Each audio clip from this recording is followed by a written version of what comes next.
सगळ्यांचं खूप स्वागत आपल्या आजच्या सत्रामध्ये.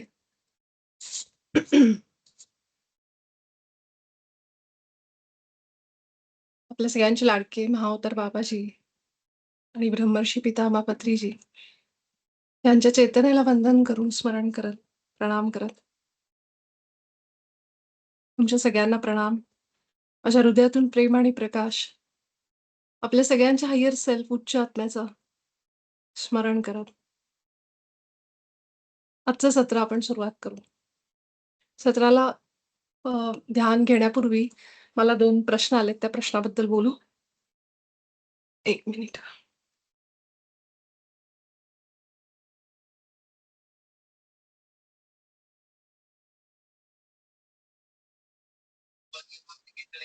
हं. एक आपल्या मास्टर आहेत. त्यांनी विचारलंय की आपल्या घरातल्या काही लोकांचं वागणं, विचार, सवयी खूप त्रासदायक असतात आणि पण त्या लोकांशी रोज आपल्याला सामना करावा लागतो. मग आपली चिड होती. मग ती चिड कशी थांबवायची? प्रेमप्रकाश आपला मूड जेव्हा शांत असतो तेव्हा पाठवता येतो. पण त्यावेळेला कसं वागायचं जेव्हा आपण त्यांच्या समोर असतो म्हणजे? तर ह्यावर आपण खरं तर अनेक वेळा बोललेलो आहे. पण ज्या मास्टरनी हा प्रश्न विचारलाय कदाचित त्यांनी ऐकला नसेल. तर एकदा सांगायचा माझ्या पद्धतीने प्रयत्न करते. की हे अगदी बरोबर आहे. कारण आपण प्रेमप्रकाश पाठवतो कधी? जेव्हा आपण त्या अवस्थेला असतो किंवा ध्यानात बसलेले असतो, तेव्हा आपण सृष्टीला पाठवतो. अशा लोकांना क्षमा करतो. आज जी ॲक्टिव्हिटी आपण केली ना, म्हणजे मी जी लिहिली होती त्याच्यामध्ये बाबाजींनी एक संदेश दिलाय, एक स्फूर्ती दिली. त्याप्रमाणे तो मेसेज आला, की आज आपण हे तयार करायचंय. तर हे जर्नलिंग असल्यासारखंच आहे ना आपलं. की आपण आपलं रोजचं जसं लिहून ठेवतो तसाच एक पार्ट आहे असं समजा. त्या त्या ॲक्टिव्हिटीला जरूर कंप्लीट करा. आज नसेल वेळ मिळाला तर उद्या, परवा जसं वेळ मिळेल.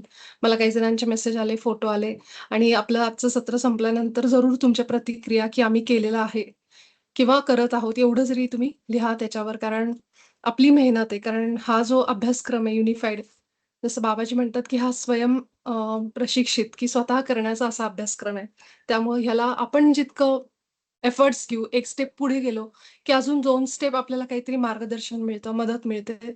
हा खरोखर सगळ्यांचा इथं असणारा प्रत्येकाचा अनुभव असेल आणि ज्या साधनेत असतात, जे ध्यानामध्ये आहेत, त्या प्रत्येकाचा हा अनुभव आहे, की आपण थोडी जरी स्वतःवर मेहनत घ्यायला सुरुवात केली ना, तर आपल्याला ते मार्गदर्शन पण मिळतं, ज्ञान मिळतं आणि आपल्याला मदत पण मिळते. आणि म्हणून आयुष्यात एक-एक छोटे-छोटे का होईना, बदल येत जातात. फक्त माझ्याकडून मी एक स्टेप पुढे जाण्याचं दाखवलं पाहिजे, की मी आहे तयार म्हणून. ते एक सिग्नल असतं आपल्या सबकॉन्शियसला, आपल्या उच्चस्वला, की आम्ही तयार आहोत यासाठी. तर जसं आता पुस्तकांची डिमांड आपल्या सगळ्यांकडनं येतात, की मग हे पुस्तक वाचायचंय. म्हणजे हे काय झालं, की आता आपण तयार होतोय. आता इतके दिवस आपल्याला का असं नाही मिळालं? कारण आपण तयार नव्हतो. आपण अजूनही त्या थर्ड डायमेन्शनच्या सगळ्या वास्तवामध्ये होतो, जिथं आपल्याला हे माहीतच नव्हतं, की आपल्या मूळ शक्ती काय आहेत? आपलं मूळ स्वरूप काय आहे?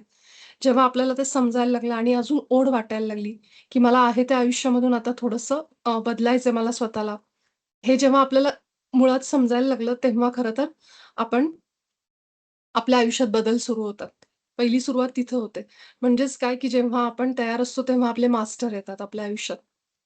बघा ना, आता तुम्हाला किती वेळा तरी असं आधी कुणी सांगितलं असेल, पण आपल्याला करायची इच्छा होत नाही, की ध्यान करावं किंवा अशी पुस्तकं वाचावीत किंवा आत्मज्ञान घ्यावं. पण जेव्हा आपलं सगळं झालेलं असतं ना, एक सायकल कंप्लीट होते. एक कर्माची सायकल म्हणा किंवा काय, ते संपल्यानंतरच आपल्याला इच्छा होते, की ठीक आहे, आपण कुणाचा तरी प्रवास बघतो आणि त्याच्याने आपण प्रेरित होतो, की हां, ह्या माणसाच्या आयुष्यात ध्यानाने बदल झालेत. आता मी सुरू करेन. असं म्हणूनच मग आपल्याला कुठेतरी एक जाणीव होते आणि ते दुःख म्हणतो ना, की पीक लेव्हलला गेलेले असतात. ती थांबतच नाही आयुष्यातलं चक्र. मग त्यावेळेस मात्र असं वाटतं, की आता आपण हे करून बघायला पाहिजे. म्हणजे ती सायकल संपल्याशिवाय आपल्याला इच्छा पण होत नाही. आणि त्यावेळेसच आपले असे मास्टर आपल्या आयुष्यात येतात, बाबाजींसारखे, पितामहांसारखे, की जे आपल्याला एक मार्ग दाखवतात. त्याच ट्रॅपमधून, त्या जाळ्यातून, त्या सायकलमधून बाहेर पडण्यासाठी. आता ज्या मास्टरनी हा प्रश्न विचारलाय, की रोजच्या ह्या लोकांना डील करायचं कसं? इरिटेट होतं वागणं, आपल्याला दिसतंय डोळ्यापुढं, हे होतंय. तर ते तसंही तुम्ही आधी पण ते करायचंच, जेव्हा साधनेत नव्हता. मग साधनेचा असा काय फरक पडतोय बाबा माझ्या आयुष्यात वेगळा? तर फरक हाच आहे, की एक स्वीकार भाव वाढतो आपल्या आयुष्यामध्ये. कारण मी जसं म्हटलं ना, आपण समोरच्याला नाही बदलू शकत आहे. आपल्या आयुष्यात कुणी जे आहे ना, ज्यांचा आपल्याला त्रास आहे किंवा जे आपल्याला सुख देतात किंवा प्रेम देतात, त्यांना सुद्धा आपण बदलू शकत नाही आणि जे दुःख देतात त्यांनाही बदलू शकत नाही. प्रेम आणि सुख देणाऱ्या माणसांना आपण बदलायला जात नाही, कारण तेच पाहिजे असतं आपल्याला. तर सांगायचं असं की ती लोकं चांगली आहेत किंवा वाईट आहेत. त्यांच्यामध्ये आपण एकही विचार त्यांचा आपण नाही बदलू शकत. जोपर्यंत ते स्वतः त्याच्यावर विचार करत नाहीत आणि ते स्वतः बदलायचा प्रयत्न करत नाहीत. त्यामुळे ते वास्तव आपल्याला स्वीकारावंच लागतं. आपण ध्यानात असू, साधनेत असू किंवा काही असू, आपण फक्त स्वतःला बदलू शकतो. हे तर सत्य आहे, की कुणीच कुणाला बदलू शकत नाही. म्हणजे ते देवी-देवता असतील तरी एकमेकांना बदलू शकत नाहीत. जसे आहेत तसे ते स्वीकारले जातात. हे सत्य आपण बघतो नेहमीच. म्हणजे प्रत्येकच आपल्या सगळ्या ह्याच्यामध्ये पण आपण बघितलंय, की ते देवी-देवता असून पण एकमेकांना बदलू शकले नाहीत. साक्षात भगवान श्रीकृष्ण कौरवांसोबत होते, पण कौरव बदलले नाहीत. बदलले का? नाही बदलले. शेवटी काय करावं लागलं? त्यांना मारावंच लागलं. अर्जुनाला सांगावं लागली भगवद्गीता, समजून सांगावं लागलं, तुझी लोकं असली म्हणून काय झालं? म्हणजे काय झालं, की भगवान श्रीकृष्णांची ज्यांना साथ होती, असे कौरव पण नाही बदलले. मग आपण कसं काय लोकांकडनं आपल्या आयुष्यातल्या एक अपेक्षा करू शकतो, की ह्या लोकांना मी बदलू शकेन किंवा माझ्यामुळे ते बदलतील. आपण जसे ते आहेत त्याप्रमाणेच त्यांना स्वीकारून आपला जो प्रवास आहे तो पुढे सुरू ठेवावा लागणार आहे. हां, पण जेव्हा युनिफाईड करतोय किंवा अशी पुस्तकं वाचतोय किंवा आत्मज्ञान घेतोय, ह्याचा फायदा काय होतोय, की माझ्यामध्ये स्वीकार भाव वाढतोय त्या लोकांबद्दल, की मला हे सत्य आधी ना समजायला जड वाटायचं किंवा ह्या गोष्टी समजून घ्यायला फार अवघड जायचे, की ही लोकं का अशी आहेत? आता मला समजलं, की ही अशीच आहेत. ते मी नाही बदलू शकत ते सत्य. ज्याला आपण फ्री विल म्हणतो, की जशी मी माझ्या विचारांमध्ये आहे, माझ्या स्वतःचे एक अस्तित्व आहे, तसंच ह्या लोकांचं पण आहे. आणि इरिटेट होतं त्यांचं वागणं, आपल्याला त्यांचा त्रास होतो. ह्या सगळ्या गोष्टीतून मी सुद्धा गेलेली आहे. तुम्ही काय असं नाही, की तुम्हाला उगीच इथं बसून सांगते असं नाही. पण युनिफाईडनी मदत केली. म्हणून कुठेतरी असं वाटतं, की ह्या अभ्यासातून आपल्याला मदत होते. कशासाठी? तो त्रास कमी करायला. की 6वा-7वा धडा वाचल्यानंतर समजतं. की ही एक लीला रचली गेली आहे, एक माया आहे आणि कसं आपण त्या लोकांना ते सगळ्या स्वीकार भावाने पुढे जायचं, कसं आपण त्या फ्रिक्वेन्सीमध्ये यायचं जे मला पाहिजे. ते आपण कसं बनायचं पहिल्यांदा ते मॉडेल आणि जेव्हा आपण ते बनतो, तेव्हा आपल्याला जाणवतं की माझ्या आजूबाजूला पण मला फरक जाणवतो. हाच प्रश्न तसाच अगदी मनीषाताईंचा पण होता त्या दिवशी, की कसं म्हणजे ह्या लोकांबरोबर कसं करायचं, आपले विचार बदलल्याने पण हे विचार बदलून आपण थोडे दिवस जाऊ द्या. एक ऊर्जा आपण क्रिएट करतो आपल्याभोवती. जसं मी त्या दिवशी सांगितलं ना, आपण त्यांना नाही बदलू शकत. ज्या लोकांबद्दल आपण त्रासलेलो आहोत, आपल्याला असं वाटतंय, की ही लोकं आपल्याला त्रास देतात रोज उठून. पण जेव्हा मी हे सतत म्हणायला लागते, त्या विचारांमध्ये मी राहायला लागते, की मी ईश्वराच्या प्रतिमेत आहे.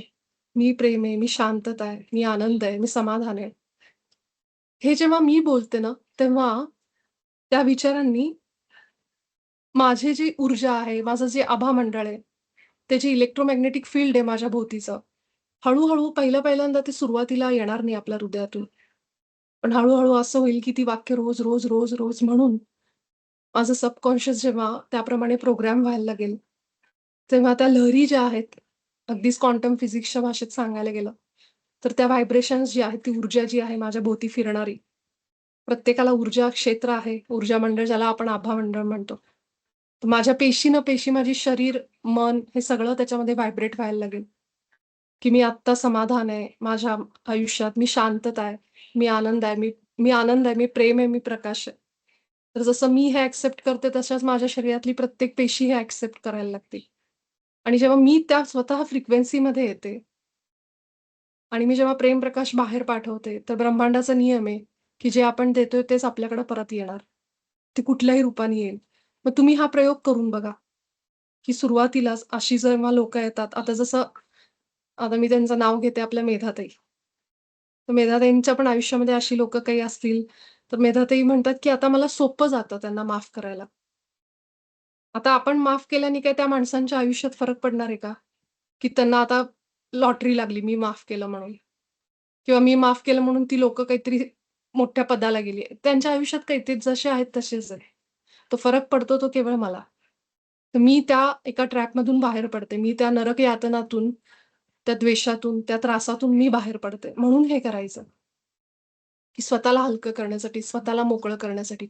साधं अगदी उदाहरण घ्या ना, आपण जेव्हा एखाद्या माणसाकडनं अपेक्षा करतो, की या माणसाने मला असं म्हणावं.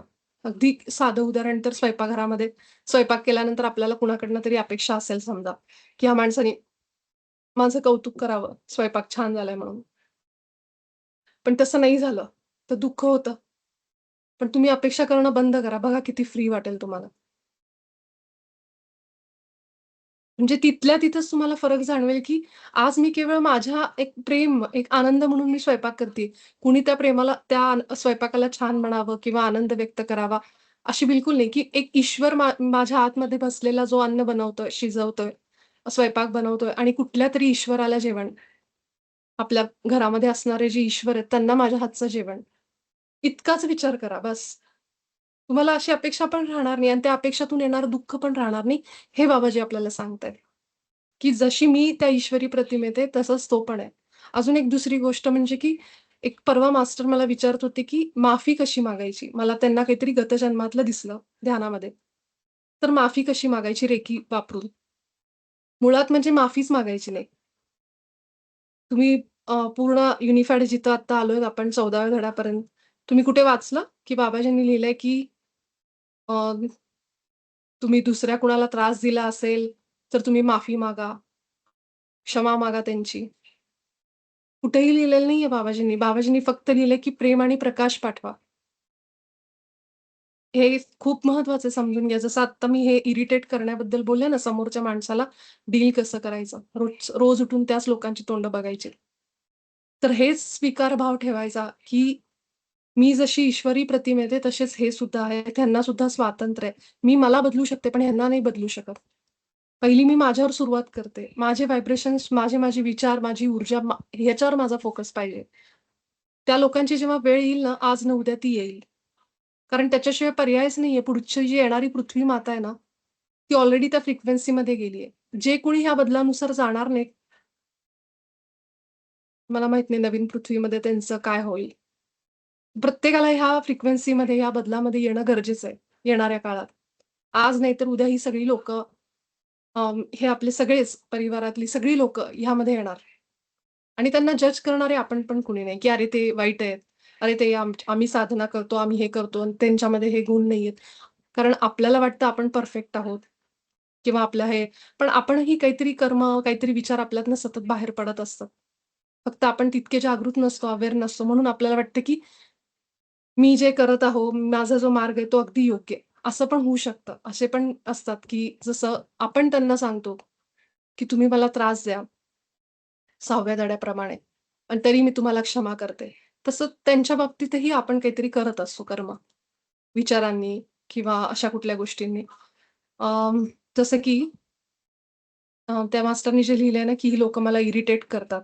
आता ह्या इरिटेट करतात, त्रास देतात, वैताग आणतात, अशा शब्दांच्या ऐवजी समजा आपण असाच विचार ठेवला, की जे मी ह्यांना सांगत आहे तेच करत आहेत. मला केवळ प्रेम आणि आनंदाचाच अनुभव मिळतोय. हे आपण एकदा बोललो होतो. ह्याप्रमाणे विचार सुरू ठेवा, की मी केवळ ईश्वराच्या प्रतिमेत असल्यामुळं मी आनंद आणि प्रेमच अनुभव करते. ह्या प्रकारे विचार बदलून तर बघा. काही दिवसाचा एक प्रयोग करून बघा. बघा काय होतंय. कारण अगदी, अगदी सत्य आहे, की त्यांना नाही बदलू शकत आपण. पण हां, माझ्याकडनं मी त्यांना कंटिन्यू प्रेम पाठवली समजा. त्यांच्या कसंही वागणं असू दे. माझ्याकडनं प्रेमच चाललंय. मग मात्र तुम्ही चमत्कार झाल्यासारखं तुम्हाला अनुभव करायला मिळेल. हे मात्र नक्की. कारण जे तुम्ही पाठवत आहात ना, तेच तुमच्याकडे येणार. आणि हे ह्याच्यासाठी तुम्ही 6वा धडा पुन्हा वाचा, की त्या लोकांना जेव्हा आपण क्षमा करतो आणि प्रेम पाठवतो, तेव्हा त्यांच्याकडनं सुद्धा आपल्याकडे येतं ते, येतं. फक्त ती ऊर्जा एक सेटल व्हायला, स्थिर व्हायला, एक साधारण जितके दिवस तुम्ही त्यांना पाठवत आहात ना, त्याला काउंट न करता केवळ पाठवा निस्वार्थीपणे. मग तुम्हाला ह्याच्यामध्ये बदल जाणवतील. युनिफाईड हा कोर्स, हा जो अभ्यास आहे ना, हा आपल्याला खूप मोठ्या एका सबकॉन्शियस लेव्हलला एक प्रोग्राम करतो आपलं. बदलतो आपला प्रोग्राम. आणि हे अनेक अनुभव घेतलेले आहेत, सगळ्यांनी घेतलेले आहेत. आपल्या ग्रुपमध्ये पण सगळेजण घेत आहेत आत्ता. तर थोडं विश्वासाने ह्या गोष्टी करा. तुम्हाला बदल जाणवेल ह्याच्यामध्ये. दुसरं जे आपण बोलवतो तो माफ करण्याबद्दल. आपण त्यांना माफ करतोय, पण कुणाची क्षमा मागायची गरज नाही. आपल्याकडे फार सवय आहे आपल्याला एकमेकांना असं म्हणजे, की छोट्या-छोट्या गोष्टींमध्ये आपण सॉरी, सॉरी, सॉरी म्हणत बसतो. जसं मी त्यांना सांगितलंय, की तुम्ही माझ्या आयुष्यामध्ये कॅरेक्टर प्ले करा विलनचं, त्रास देण्याचं, मला त्रास द्या. हे बघितलं आपण 6व्या धड्यात. तसंच आपल्याकडून सुद्धा त्यांच्या बाबतीत ते होतं. हे दोन्हीकडनं होतं लक्षात घ्या. त्यामुळे त्यांची माफी आपण जे काही कर्म करतो ना त्यावेळेमध्ये, ते सगळं लिहून आणलेलं असतं त्यांच्या बाजूनी सुद्धा. समजतंय म्हणजे जे 6व्या धड्यात नाही सांगितलं मी त्याचा दुसरा भाग सांगते तुम्हाला. मला कोणी त्रास देतंय, हे मी त्याला लिहून दिले, की "तू हे असा-असा त्रास दे मला. मला ते एक्सपिरियन्स करायचा अनुभव करायचा आहे." आता अगदीच त्याप्रमाणे माझ्याकडून सुद्धा जो त्रास होतोय आणि मला असं वाटतं, की गत जन्मामध्ये, या जन्मामध्ये ही कृत्य माझ्याकडनं वाईट घडली. पण ते सुद्धा अनुभव आहेत. त्या जीवाला घ्यायचे असतात आपल्याकडनं. जसं मी लिहून म्हणते ना त्याला, "तू ये वाग." तसं तो पण मला म्हणतोच ना. समजतंय तुम्हाला? मग माफी कसली मागतोय आपण? आता जे कुणी करत असतील प्रेयर की माफी मागते, क्षमा मागते, ठीक आहे. पण आता आपण कुठल्या स्तरावर आलोय? आपण आता समजून घेतोय सत्य.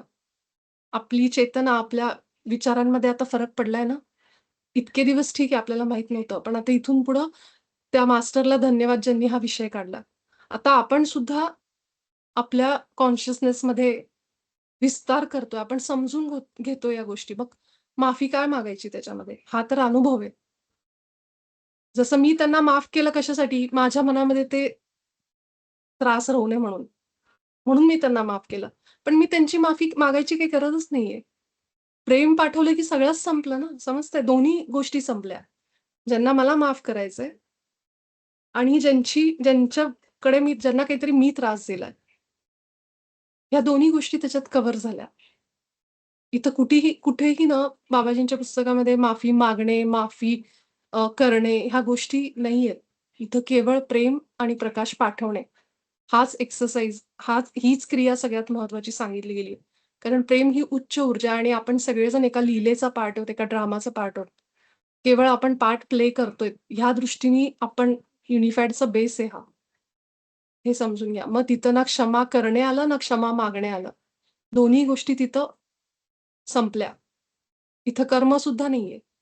जेव्हा मी कर्म जरी माझ्याकडनं कुठलं करते ना, तर बाबाजींच्या युनिफाईड अभ्यासक्रमाप्रमाणे जितकं मला तो समजला आहे, त्याप्रमाणे मी सांगू शकते, की जर मी माझा विश्वास ठरवला, एक विश्वास प्रणाली निवडली, की हे नाटक आहे आणि मी ह्याच्यात केवळ अनुभव करतीये. माझा ईश्वर माझ्यातला अनुभव घेतोय. हे जर मी ठरवलं, तर कर्मसुद्धा येत नाही याच्यामध्ये. ना माफी मागणे, ना माफी करणे, क्षमा करणे हे काहीच येत नाही. अशा प्रकारे आपण केवळ अनुभव म्हणून त्याच्याकडे बघतो, की माझा डिव्हाइन, माझा आत्मा, माझा उच्च स्व, माझा ईश्वर माझ्यातनं हे सगळे अनुभव घेतोय. ही त्याची बेसलाईन आहे. मग तसं जर असलं असतं, तर जेव्हा अं, अर्जुनाला जेव्हा शस्त्र उचलायची वेळ येते, तेव्हा जेव्हा प्रत्येक वेळी दिवशी तो युद्ध करत असतो आपल्याच लोकांबरोबर, तर त्यांची जाऊन तो माफी पण आता त्याच्या आतमध्ये पण श्रीकृष्ण साक्षात त्याच्याबरोबर होते. पण ते कधी म्हणले का त्याला, "तू क्षमा माग त्यांची" म्हणून? तर त्याचा धर्म होता. तसं कारण त्यांना माहीत होतं, हे सगळं नाटक, ही लीला आहे. हे सगळं आत्मज्ञान होतं ना. आता बाबाजी पण आपल्या तुम्ही युनिफाईड नीट वाचा पहिल्या धड्यापासून आत्तापर्यंत. तुम्हाला कुठेही असं दिसणार नाही, की आपण काही वाईट केलंय असं बाबाजी म्हणतायत. आपल्याकडनं किती कर्म झाली आहेत त्यांना माहिती आहे ना. आपण जेव्हा युनिफाईडच्या अभ्यासक्रमापर्यंत येऊ, ज्या वयाला येऊ आपल्या आयुष्यामध्ये, बाबाजींना ह्याची कल्पना आहे, की आपण अनेक दुष्कृत्य करून आलेलो आहोत. पाप, पुण्य हे सगळं आपण म्हणतो ना, माझ्याकडनं वाईट कर्म घडवून आलेली आहेत. हे सगळं त्यांना माहिती असणार आहे ना बाबाजींना, जेव्हा त्यांनी पुस्तक रॉजर यांच्या थ्रू लिहून घेतलं. कुठेतरी तुम्हाला त्याचा उल्लेख दिसला? की प्रत्येक जीवानी माफी मागितली पाहिजे समोरच्याची. कुठेही तुम्हाला उल्लेख दिसला एकही शब्द नाहीये. ह्याचा अर्थ काय? की बाबाजींना हे माहिती आहे, की हे सगळेजण काहीतरी दुष्कृत्य करून आलेले असणार आहेत इथपर्यंत. दुष्कृत्य म्हणजे ते अनुभव घेऊन आले असणार आहेत. म्हणजे एखादा माणूस 4 मर्डर जरी करून इथं युनिफाईडपर्यंत पोहोचला असेल, तरी सुद्धा त्याला पण तिथं कुठे लिहिलेलं नाही, की तू माफी माग आता म्हणून. नीट समजून घ्या, हे खोल आत्मज्ञान आहे, की इथं जेव्हा आपण माफी मागतो ह्याचा अर्थ आपल्या आतमध्ये अजूनही तो अपराधी भाव आहे. गिल्ट आहे आपल्या आतमध्ये, जी सगळ्यात घातक आहे. तुमच्या आतमध्ये गिल्ट असेल आणि तसंच आपण देह सोडला, पुढच्या जन्मामध्ये सुद्धा त्या गिल्टला आपण अ, भोगत बसतो, की मी हे असं केलं, मी हे असं दुष्कृत्य केलं. पण जेव्हा मी असं म्हणते, की माझ्या आतून ईश्वर वाहतोय, हे सगळा अनुभव घेतोय आणि मला हे केवळ अनुभव करायचंय, तेव्हा ह्याला कुठलंही शिक्षा नाहीये. अपराधी भाव नाहीये याच्यामध्ये. हे थोडंसं खोलवर म्हणून माफी मागायची गरज नाहीये आपल्याला. फक्त क्षमा करायचं कशासाठी, की आपल्या हृदयावर ते ओझं आहे म्हणून, की अशा लोकांचं, की ज्या आपल्याला वाटतं ह्यांनी मला त्रास दिला, हे माझ्याशी वाईट वागतात. म्हणून सत्यासहित क्षमा करणे, म्हणजे क्षमा करताना पण आतमध्ये सत्य माहीत असू द्या, की तुम्ही कोण आहात आणि तुम्ही का क्षमा करताय, हे माहीत असू द्या. तर क्षमाचा खरा अर्थ प्रेम आहे, असं बाबाजींनी लिहिलंय. तर त्यानुसारच क्षमा करताना प्रेमच, मागायची काही गरजच नाहीये. कारण प्रेम पाठवलं म्हणजे तिथं आपण त्यांच्याकडून स्वतःला माफ केल्यासारखं स्वतःलाच माफ करायचंय. असा असा त्याचा अर्थ आहे खरं तर मुळात. तर दोन्ही प्रश्नांची उत्तरं द्यायचा प्रयत्न केलाय. पण तरीही तुम्हाला काही असं डाऊट असेल तर नक्की विचारू शकता. मला मनीषाताईंचा हात रेज दिसतोय. बोला ना मनीषाताई. हां, आत्मवंदन ताई. आत्मवंदन. तुम्ही जो आज होमवर्क दिलाय ना, तो इतका सुंदर त्या निमित्ताने हा अभ्यास झाला. हां. म्हणजे ते सगळे पैलू बघितलं गेलं त्याच्याकडे आणि कंपॅरेटिव्ह स्टडी आणि हे. म्हणजे माझं फक्त शेवटची ती वाक्य लिहायची राहिलीत. बाकी नामावली पण तयार झाली आहे. ते लिस्ट पण तयार केले मी आज. हं. तुम्ही जे सांगितले ते.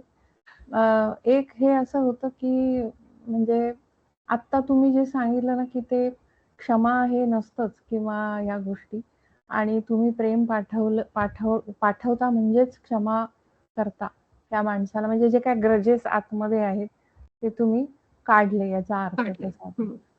तसं मी माझ्या बहिणीच्या बाबतीमध्ये म्हणजे एवढे दिवस करत होते, की लव्ह लाईट पाठवणं, हे करणं. म्हणजे 20 वर्ष झाली तिने माझ्याशी बोलली नाही, नंबर ब्लॉक केलाय माझा असं.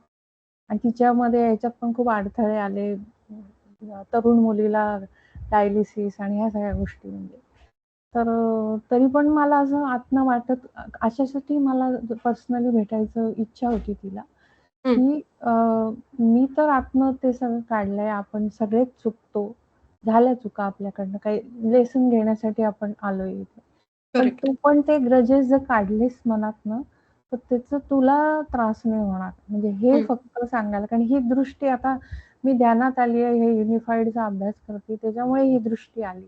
बरोबर. नाहीतर आधी हे अपेक्षा ठेवणं वगैरे ह्या गोष्टी जेव्हा तरुण होते तेव्हा हं. त्या व्हायच्याच, की अरे व्हायच्या. इतकं छान करते, तर मग का नाही माझं कौतुक करत आहे कोणी हं. किंवा असं.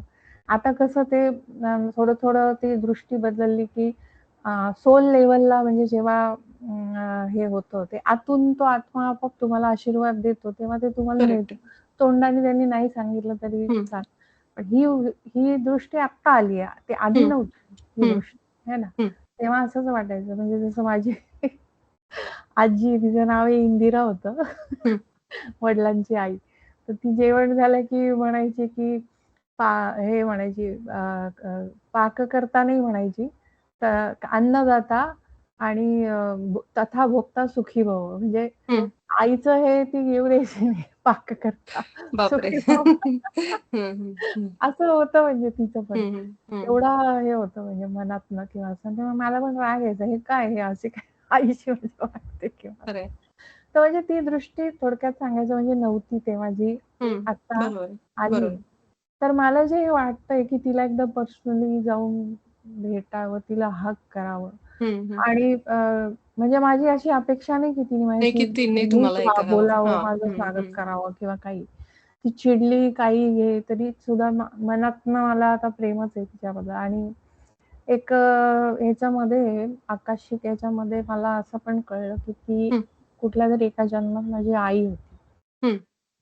त्यामुळे अजून जास्त मला ते हे फील होतंय होतं. म्हणजे हं. हं. हां, असं. बरोबर आहे. हं. पण मग ते करणं योग्य आहे का नाही हे पण मग मी फक्त हायर सोलला विचारूनच हं. ठरवावं का? असं. हां. तुम्हाला जर वाटत असेल ना मनीषाताई खरोखर तुम्हाला हृदयात हे बघा आपलं काही लोकं मला हे पण विचारतात, की "ताई तुम्ही म्हणता हृदयातनं विचार करा." पण मग मनाचा आपण नाही का विचार करायचा. मी हो, फक्त हृदयातून नाही म्हणत आहे. मन, हो. माइंड आणि आपलं हार्ट हे कोहरन्समध्ये आलं ना, अलाइनमेंटमध्ये, हां, हां. आपण नुसतं हृदयाने नाही चालू शकत या जगामध्ये आत्ता सध्या बरोबर, तरी. बरोबर. जोपर्यंत पूर्ण अजून परिस्थिती बदलत नाही ना, अजून सगळी परिवर्तन जे मोठ्या प्रमाणावर होणार आहे, हं, तोपर्यंत हं. आपण फक्त हृदयाचा नाही वापर करू शकत. आपल्याला मन दिलंच ह्याच्यासाठी, की माइंड आणि आपलं हृदय हे जेव्हा अलाइनमेंटमध्ये येतं, की मन पण लॉजिकली पण विचार करणं गरजेचं आहे. हं, प्रॅक्टिकली तुम्ही हं. खरं तर ना अध्यात्मात, स्पिरिच्युअलिटीमध्ये आल्यावर लोकं खरं असं म्हणतात, की "अरे इथं हार्टनी विचार करा, हार्टनी." जसं मी प्रदीप विजय सरांचा पण एक व्हिडिओ बघत होते, तर सर सांगत होते. अगदी म्हणजे असं होतंय ना सध्या तरी, की मला जुने-जुने व्हिडिओ माझ्या समोर आणले जातात. मी एकच स्वाध्याय करते दिवसातनं, हं. आत्ता वेळ नाही म्हणून. पण जो करते स्वाध्याय तर नेमका माझ्यासमोर सरांचा व्हिडिओ येतो. आज पण मी सरांचा एक व्हिडिओ बघितला, ज्यामध्ये ते सांगत होते, की त्यांना कुणीतरी विचारलं, की अध्यात्मात ध्यानात वगैरे आल्यानंतर लोकं जास्त भावनिक होतात का? किंवा हार्टनी विचार करतात का? तर हां. उलट सरांनी पण हेच उत्तर दिलं, की सगळ्यात जास्त प्रॅक्टिकल माणूस स्पिरिच्युअलिटीमध्ये होतो आल्यावर खरं तर. कारण तो अपेक्षा अच्छा. करणं बंद करतो. त्याला हे हां. सत्य समजतं, की बाबा आपण इथं सगळे आत्मस्तरावर आहोत. हं. एक एक आपल्याच ताई आहेत, मास्टर आहेत. त्या म्हणत होत्या, माझी त्यांची सुनेबरोबर थोडं नीट जमत नाहीये.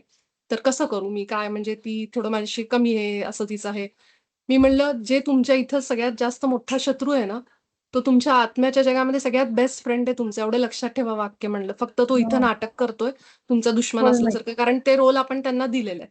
पण लक्षात सोलमेट. ठेवायचं, जो आपला इथं सगळ्यात कट्टर दुश्मन आहे ना, तो तिथं सगळ्यात जवळचा घट्ट मित्र म्हणतो ना, की एकदम बेस्ट फ्रेंड.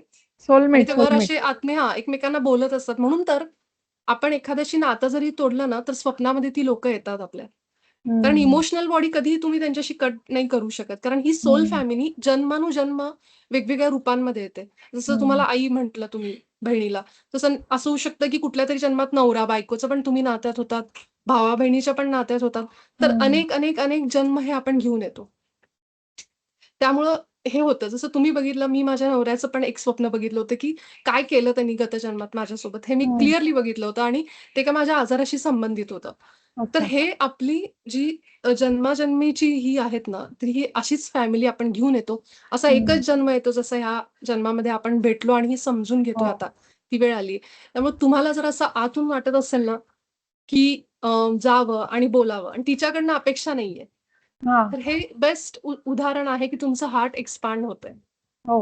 की खरोखर तुम्हाला हृदयातनं ते प्रेम आतून जाणवायला लागले. हे निरपेक्ष लव्ह आहे. म्हणजे काय म्हणू शकतो प्रेम आहे, की हां. ज्याच्यामध्ये अपेक्षा नाहीये समोरून काही. हो. तर तुम्हाला म्हणजे असं वाटलं तर जरूर थोडा अंदाज घ्या, की तुम्हाला हां. म्हणजे तिच्याकडनं काय रिस्पॉन्स येईल आणि मग तुमचं हायर सेल्फला विचारा थोडं हार्टवर. आणि हो. सोप्पं अजून एक सांगते, काही जणांना काय होतं 15-20 मिनिटं बसणं पण होत नाही. आपल्या हृदयावर गेले आणि श्वास जेव्हा तुम्ही घेता ना, मोठे-मोठे श्वास घेता, तेव्हा जर तुम्ही विचारलं, कुठलाही प्रश्न, "मी हे करू का?" असं काही विचारलं, तुम्हाला हार्टमध्ये जर असं थोडं गरमी, थोडं वॉर्म असं फिलिंग आलं ना, तर समजायचं की ते होय. हां. आणि जर सिग्नल. कोल्ड कोल्ड म्हणजे असं काहीच जाणवलं नाही तुम्हाला, तर हां. मग थोडंसं तुम्ही अजून हृदयावर पण विचार. झटपट असं बघायचं असेल ना, तर आपलं हां. हार्टचं पंप होईल किंवा हां. तुम्हाला थोडंसं गरमी जाणवेल हृदयामध्ये. अच्छा. अशा प्रकारे तुम्हाला जाणवेल, की आपला उच्च स्वर हो म्हणतोय त्यावेळेस. हं. म्हणूनच इतकी छान प्रॅक्टिस करा युनिफाईडची. आपल्याला हो. असं काही नाही, की आत्ता नाही होत आहे ना, अजून वेळ आहे. एक हो. वेळ अशी येणार आहे आता इथून पुढं, की लोकं ध्यान करून पुन्हा युनिफाईडकडे येतील की नाही बघा. हं. कारण हे जे आहे ना ज्ञान हं. हार्टमधलं, ते हं. समजत नाहीये अजून लोकांना, की हो. इंट्युशन म्हणजेच आपला हा आवाज आहे. हो, हो. पण बरोबर. नाही समजत आहे, की मनाचे कुठले विचार आहेत आणि आपला आत्मा काय सांगतोय. ह्याच्यामध्ये जो हां. गोंधळ चालू आहे ना, तो म्हणजे गोंधळ 2 दूर मनं असतात. करण्यासाठी एक हो हां, म्हणतं, एक नाही म्हणतं. हां. त्यामुळे कन्फ्युजन आणि हे होतं. बरोबर. सगळ्यांना म्हणजे साधनेत 4-4, 5-5 वर्ष असणारी लोकं सुद्धा हां. ह्याच्यात कन्फ्यूज होतायत. त्यासाठी हं. युनिफाईड जबरदस्त कोर्स आहे, जो आपल्याला बाबाजींनी सांगितल्याप्रमाणे 2 रेडिओ स्टेशनमध्ये फरक करायला मदत करतो. हं. कोण आत्मा हं. कधी बोलतोय आणि मनातले विचार कधी आहेत. तर आणि हा असा अजून एक तुम्ही अभ्यासक्रम आहे. जे मगाशी सांगितलं ना, तसं ते आधी माझं असं झालं म्हणजे युनिफाईड कळायच्या आधी, हं, की हा माझ्याशी नीट वागत नाही, ती माझ्याशी नीट वागत नाही. मग हं. त्यांच्याशी संबंध डिस्टन्स मेंटेन करणं किंवा काही जणांना ब्लॉक करणं हे. मग परत मी विचार केला असं मी किती हं. जणांना ब्लॉक ब्लॉक करणारी. करून. हां. माणूस तर हं. म्हणजे समाजप्रिय प्राणी आहे आणि मग ध्यानात आल्यानंतर आणि ह्याच्यात आल्यानंतर पुन्हा असं झालं, की हे सगळं आपणच घेऊन आलोय म्हटल्यावर 50% माझं ह्याचं उत्तर मिळून गेलं मला, की हे अव्हॉइड करण्यात काही शहाणपणा नाहीये. तर ते आधी ग्रजेस होते ते आता मी काढून टाकले आणि त्या लोकांमध्ये पण थोडंफार मला आता फरक जाणवतो, की ज्यांच्याकडनं खूप जास्ती मला हे त्रास होत होता ना, त्याच्यामध्ये पण वागण्या बोलण्यात थोडासा फरक आणि मेन बघा ना, म्हणजे एक गोष्ट आतून मी सांगते. तुम्ही म्हणता ना आतून मनीषाताई, हां, फीलिंग नाही येतंय. 2च मिनिटं. तुम्ही हां. आतून मी बदलल्यामुळे तो त्रास हं. नाही होत मला आता, की तुम्ही चांगलं वागा किंवा वाईट वागा. अ, माझ्या ह्याच्यावर परिणाम नाही होणार. म्हणजे ही एक मनस्थिती थोडीशी मला गेन करता एक्झॅक्टली. आली आहे. हां. हं, हं. त्यामुळे मी त्यांच्याशी जेव्हा संबंध येतो तेव्हा मी इंटरॅक्ट करू शकते. हां, बोला ताई. बरोबर आहे. मी थोडं तुम्हाला मध्ये कट केलं कारण मंजिरी ते पण थांबल्यात म्हणून. तर अच्छा. बरोबर आहे मनीषा ताई. एक साधं सांगते ना, एक छोटं उदाहरण बघा आपल्या आयुष्यातलं. ज्या माणसांना आपलं अटेन्शन पाहिजे असतं ना, खूप म्हणजे आपण चिड-चिड केला, राग-राग, संताप केला ना, की ती माणसं खुश होतात. अरे हां, हां, हे रिएक्शन हां, देतायत. करेक्ट आहे. आता हां, समजा तुम्ही माझ्यावर खूप चिडून आता काहीतरी बोलताय, तर हां, मी जर त्याच्यावर रिएक्ट झाले, तर तुम्हाला वाटेल हां, माझा इफेक्ट होतोय आणि तुम्ही बंद हां, करा ते करणं. तुम्ही शांत हां, बसा. हां. समोरचा माणूस ह्याच्यामुळं त्याला राग होईल, की येस. हा माणूस रिएक्ट का नाही करत आहे? हा हो. असा कसं काय शांत बसलाय? हे एक वेगळं सायकॉलॉजी आहे. त्यामुळे बरोबर, तुम्ही जे बरोबर. म्हणताय, तर ह्याचा परिणाम रिव्हर्स असा होतो त्यांच्यावर, की जेव्हा हं. तुम्ही शांत बसताय ना, तेव्हा तुमचे व्हायब्रेशनच एनर्जीच वेगळी आहे, की तुम्ही हां, जेव्हा त्यांना रिएक्ट नाही करत. रिस्पॉन्ड करणं वेगळं आणि रिएक्ट हां, करणं वेगळं. हो. आपण काय करायचो, की रिएक्ट करणं. तो ओरडला, की हां, माझाही आवाज चढला. हां, हां. हे आपण करतो, अजूनही हो, करतो. बऱ्याच हो. वेळेला असं होतं आपल्याकडनं. होतं. पण बरोबर. रिस्पॉन्ड म्हणजे काय, की तुम्ही जरी ओरडून बोलताय, तरी पण मला जे मांडायचंय, हं. ते मी माझ्या एनर्जीनी मांडेन. मी शांत होऊनच बोलेन. तुमचा हं. आवाज कितीही असू दे. हां, हे झालं रिस्पॉन्ड करणं, की हां, साध्या प्रमाणात केवळ आपण बोलतोय. तर तुम्ही हां, जे म्हणताय ते उत्तर हेच आहे, की त्यांना आता तुमच्याकडनं ते मिळत नाहीये, जे हां, त्यांना अपेक्षित होतं, की हां, हां. मनीषाताई अशा रिएक्ट होतील, पण तुम्ही तसं हो, होत नाही आहात. बरोबर. ते साधं लॉजिक आहे. त्यामुळे ते आता त्यांना जाणवतंय, की बदल हां. होतोय आणि हीच तुमची व्हायब्रेशनल चेंज आहे. जे हो, तुम्हाला वाटतंय ना, हाच व्हायब्रेशनल चेंज आहे. तर खरंच खूप छान अनुभव आहे मनीषाताई तुमचा आणि हो, तुम्ही मला माहिती आहे तुमची परिस्थिती कशातून आलेला आहात. त्यामुळे मला कौतुक वाटतंय, की तुम्ही न हारता इथे उभे आहात आणि हेच तुमचं तुम्ही जिंकल्यात जमाय. पुढे म्हणतो ना, की जर्नी इम्पोर्टंट आहे, प्रवास इम्पोर्टंट आहे. आपण कुठे जाणार आहेत आपण सगळेजण ते डेस्टिनेशन जे आहे ते आपण उच्च स्ववर सोडून देऊ. पण हा हो. जो प्रवास आपण करत आहोत ना एकत्र हं, मिळून हं. आणि ज्या परिस्थितीतून सगळे उभे राहत आहोत. आज तर हो. मेधाताईंचे पण मी मेसेजेस वाचले. अजून किती जणांचे मेसेजेस वाचले, की प्रत्येक जण आता हृदय एक्सपांड करून बोलतोय.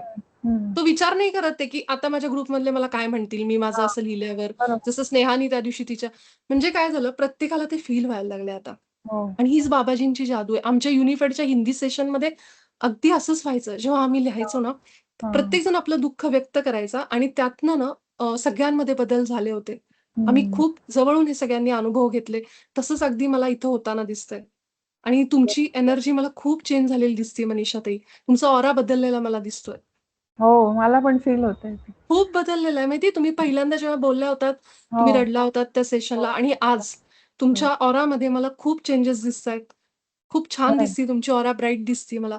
हो, सो तुमचे खरंच खूप अभिनंदन आहे आणि आभार आहे. तुम्ही बाबाजींसोबतच राहा. हो. तुमच्या पद्धतीने अभ्यास करा, जसं तुम्हाला योग्य वाटेल. येस. आणि असंच हृदयामध्ये प्रेम आणि प्रकाश ठेवा. काही वाईट होत नाही, आपण काही मरत नाही. आपल्या खरंच अंगाला आहे. काही भोकं पडत नाहीत. आपण जर त्या एकाच एनर्जीमध्ये राहिलो. कदाचित आपला हां, इगो दिवसभर हां. काय असतं आपला इगो आणि आपलं हं, ईश्वरी तत्व ह्या हं. दोघांमध्ये सुरू असतं. म्हणजे की हां. जेव्हा माझा इगो असतो हो. ना, तो मला ह्या गोष्टी सांगतो आणि माझं जेव्हा मी डिव्हाइन स्वरूप आठवते ना, तेव्हा मी हं. शांत होते आणि हां. इगोही तितकाच महत्वाचा आहे. पण त्या इगोला एज्युकेट करणं गरजेचं आहे. तो भरकटलाय. हं. या हां. इगोमुळं आपण खरं तर आपली प्रगती करतो आयुष्यात. येस. इगो असलाच पाहिजे, अहंकार असलाच पाहिजे. अहंकार हां, वाईट नाहीये, पण तो हां. संतुलनात पाहिजे. ओके. हं. म्हणून आणि त्या इगोला, त्या अहंकाराला आपण योग्य दिशा दाखवली ना, तर तो हं. अहंकार आपल्याला रंकाचा राजा करून ठेवतो. आणि जर हं. तो चुकीच्या दिशेने भरकटलेला असेल, तर राजाचा हो. रंक होतो. बरोबर, म्हणून बरोबर. अहंकार महत्वाचा आहे. म्हणून तर आपल्याला दिलंय ना. नाहीतर आपण हो. ईश्वरासोबत आत्ताही वेगळे झालोच नसतो आपण. खरंच आहे. हं? नाहीतर इगो रसातळालाच जाऊ म्हणजे आपण खरं मग असं झालं. स्वाभिमान. स्वाभिमानामध्ये जेव्हा कन्वर्ट होतो इगो, हम्म, स्वाभिमान असायला हवा ना, तो तो जेव्हा हम्म. कन्वर्ट होतो तेव्हा ते जास्ती इफेक्टिव्ह होतं, असं मी एका ठिकाणी वाचलं. बरोबर. मंजिरी ताईंचे घेऊ मानसी ताई? त्यांनी आधी हो हात हो. केला होता. बराच वेळ झाला थांबल्यात त्यामुळे. हा मंजिरी ताई बोला. मला असं विचारायचंय, आता तुम्ही म्हणलात की बरोबर आहे, प्रत्येक जण ह्या आपल्या आयुष्याच्या वेगवेगळ्या टप्प्यावरती याला जॉईन झालाय. यापूर्वी आपल्याला ही जाणीव नव्हती की असं सगळ्यांना प्रेम प्रकाश पाठवा किंवा लेट गो करा, व्हॉट एव्हर, जमत पण नव्हतं.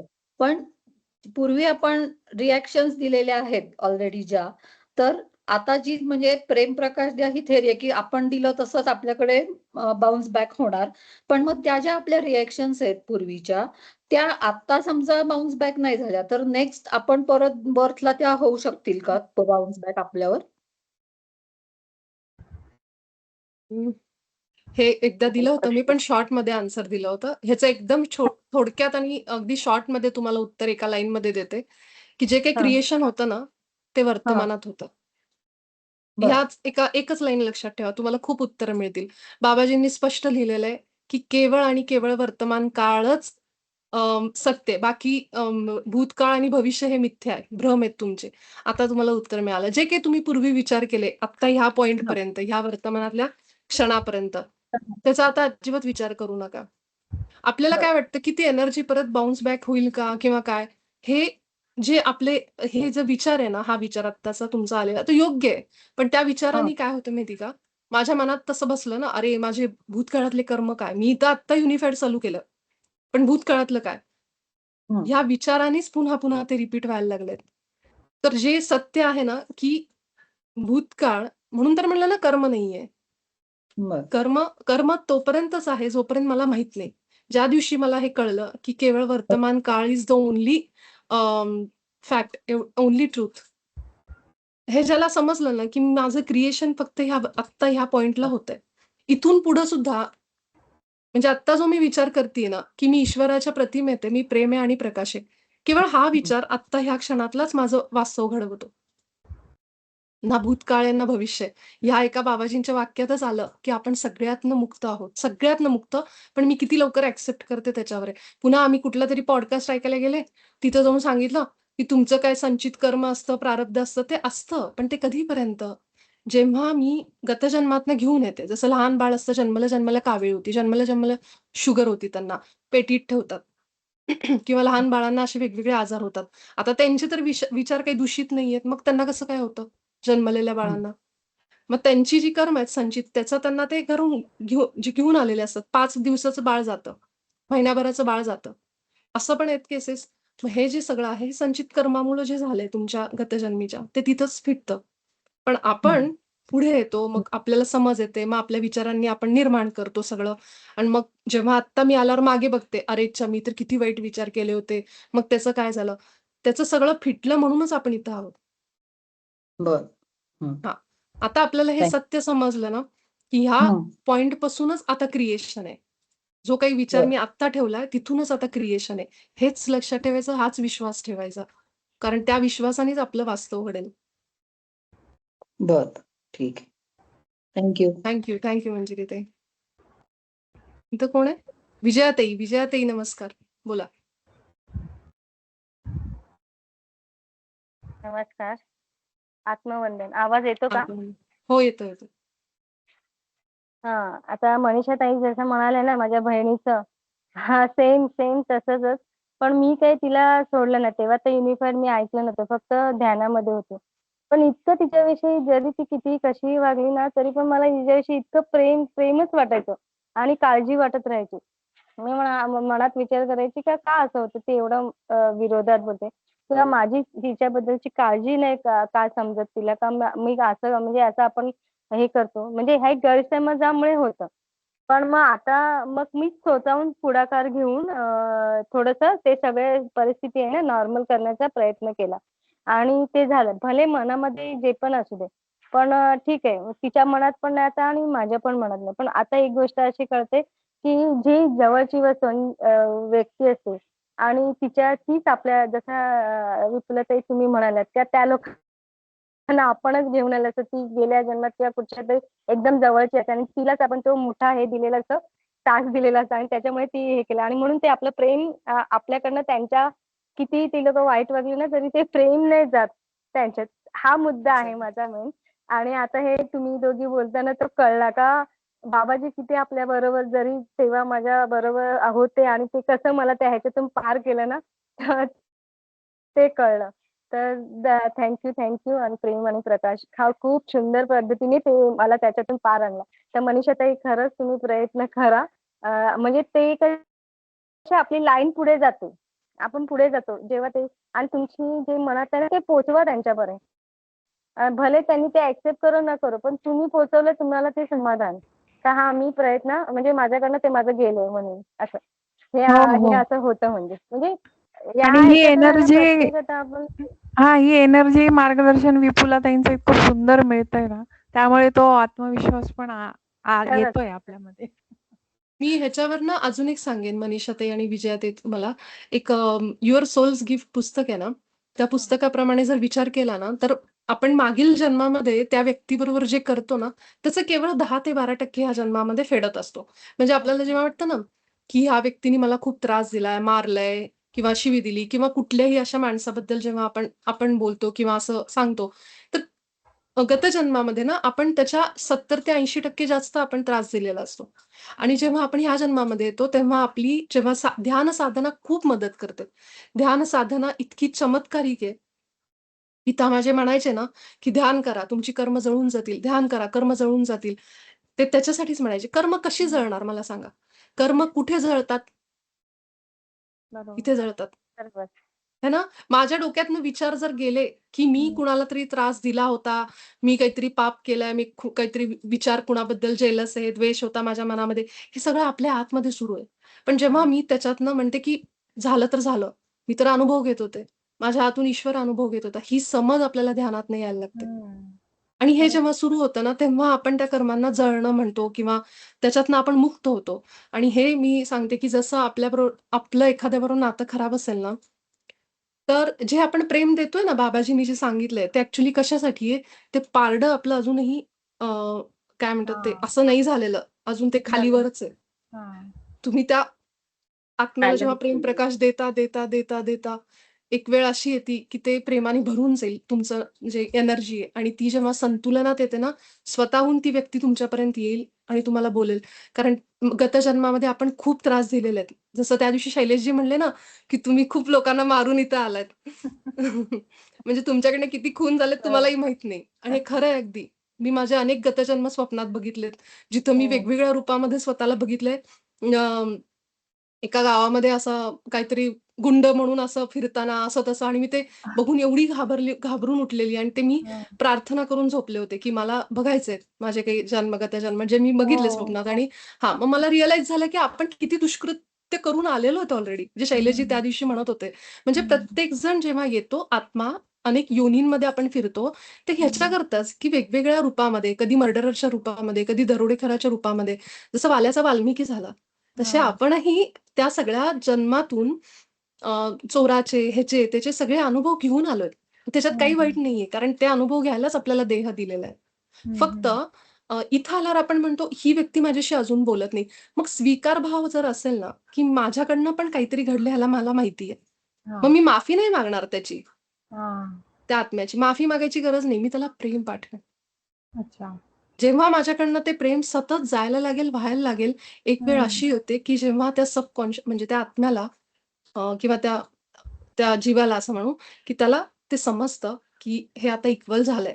तर बॅलन्स करायचंय आपल्याला खातं आपलं. आणि अच्छा. त्याच्यानंतर तुम्हाला जाणवेल, की ती व्यक्ती पूर्ण आपल्याबरोबर आता व्यवस्थित आहे. नातं आपोआप आपोआप ट्रॅकवर येतं. काही आपल्याला धडपड करायची गरज नाही.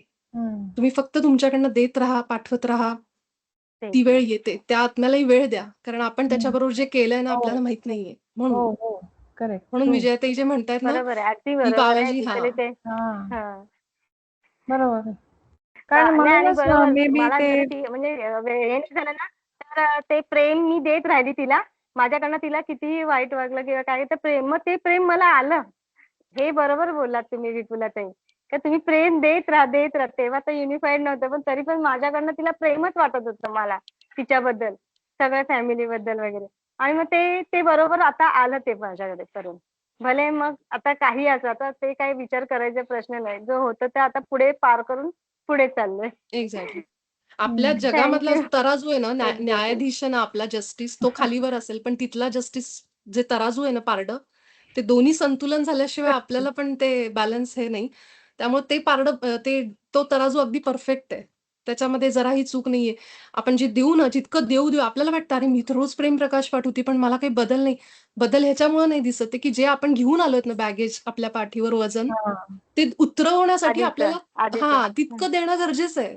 हं, आणि ते हं, बरोबर हं. चाललंय आपल्याकडनं. बाबाजींनी सगळ्यात सत्याचा मार्ग दाखवलाय. इतर ठिकाणी तुम्हाला म्हणतील त्यांची क्षमा मागा. ते हो. कुठल्या मी नाव नाही घेणार, ते प्रेयर असतात. आय एम सॉरी हो. हे ते आय एम ते ठीक आहे. तुम्ही होपोनोपोनो. म्हणू शकता म्हणू शकता. त्याच्यात काही वाईट नाही. पण हे समजून घ्या. ते हं. म्हणण्यानी सुद्धा आय एम सॉरी म्हणण्यानी सुद्धा माझ्या आतमध्ये अपराधी भाव राहतो. करेक्ट. हे बाबाजींना नकोय. की हं. तुम्ही आधी समजून घ्या, की तुम्ही कोण आहात? तुम्ही ईश्वरी प्रतिमेत आहात, ईश्वर आहात. आणि तुम्ही कुणाची माफी मागताय? म्हणजे अर्धवट हं. सत्य आहे ते. आणि इथं हां. आपल्याला खरं सत्य, की जे पितामह सांगायचे, की तुम्ही ईश्वर आहात. माफी मागायची काहीच गरज नाहीये. ते केवळ आपल्याला बरं वाटावं, की बाबा मला वाटतं, की माझ्याकडनं दुष्कृत्य झालंय म्हणून. पण एकदा आत्मज्ञाना जो माणूस आहे ना, तो ह्याला खोलवर समजून घेतो. तो माफी मागायच्या भानगडीत पडत नाही. तो केवळ हं. प्रेम पाठवतो. हं. केवळ प्रेम. आणि हे मला तुमचं वाक्य आवडलं, की अनुभव घेणं. आत्मा अनुभव घेतोय त्या ह्याच्यातनं. हां. त्यामुळे कॉम्प्लेक्स येत नाही आपल्याला. असा विचार केला. अनुभवच ह्याच्यासाठीच आहेत आपण. केवळ हां. आपल्याला ना खूप गोष्टी चुकीच्या सांगितल्या गेलेल्या आहेत. खरंच. सत्य सांगणारे फार कमी गुरु भेटले आपल्याला. हे हं. कायम असं घाबरून टाकले, अरे तळतात तेलात, ह्याच्यात करतात. हे हो. सगळ्या चुकीच्या संकल्पना आहेत. सगळ्यांनी हे सांगितलं, की आत्मा आहे, शरीर सोडतो, आत्म्याचे प्रवास आहेत. पण कुणी हे नाही सांगितलं, की तो प्रवास कसा असतो, अ, हं. कसा एक the journey of a soul, हं. सबकॉन्शियसची पॉवर काय? हे सगळं आपल्याला आत्ता पुस्तकातनं किंवा अशा संस्थेशी जोडल्यावर समजतंय. पण बरोबर. सांगणारे खूप होते तत्वज्ञानी, की तुम्ही आत्मा आहात तुम्ही. पण ते कसं आहे, ते काय आहे, खरं लॉजिक म्हणजे व्यवस्थित ते सत्य आपल्यापुढे मांडणारे फार कमी होते. ते हो. आता आपल्याला समजतंय ना. मग हीच मुक्ती आहे. जेव्हा ज्ञान मिळतं तेव्हाच आपण मुक्त होतो त्याच्यातनं. हो. मानसीताई बोला. खूप वेळ झाला मानसीताई. हां, बोला मानसीताई. आत्मवंदन. आत्मवंदन. अच्छा. अ, आता हे आपल्याला आपल्या घरातल्या लोकांबद्दल आपण बोलतो, की आमचं पटत नाहीये, काय जे काय असेल आणि जे आपण तिथल्या तिथे त्यांना. पण आता माझ्या बाबतीमध्ये एक अशी गोष्ट घडलेली आहे, की अननोन पर्सन आणि त्यांनी येऊन जे काही इल्लीगल कन्स्ट्रक्शन माझ्या घराच्या शेजारी केलंय, त्या आणि तिथे ज्या काही ॲक्टिव्हिटीज चालतात त्याचा प्रचंड त्रास मी सहन केलेला आहे. जवळ-जवळ 10-15 वर्ष. आणि तिथे सगळीकडे कंप्लेंट्स करून, सगळं काही करून काही होत नाही. ओके. आणि त्याचे म्हणजे भरपूर पैसे चारणं आणि हे सगळं चाललंय. त्यामुळे तो जो काही मला त्रास होतो, तो बाकी कोणालाही होत नाहीये.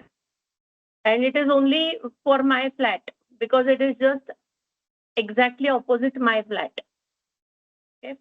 तर आता त्याच्या अगेन्स्ट लीगल ॲक्शन घ्यायची. मी काय त्याला प्रेम प्रवास मी कसं काय पाठवू?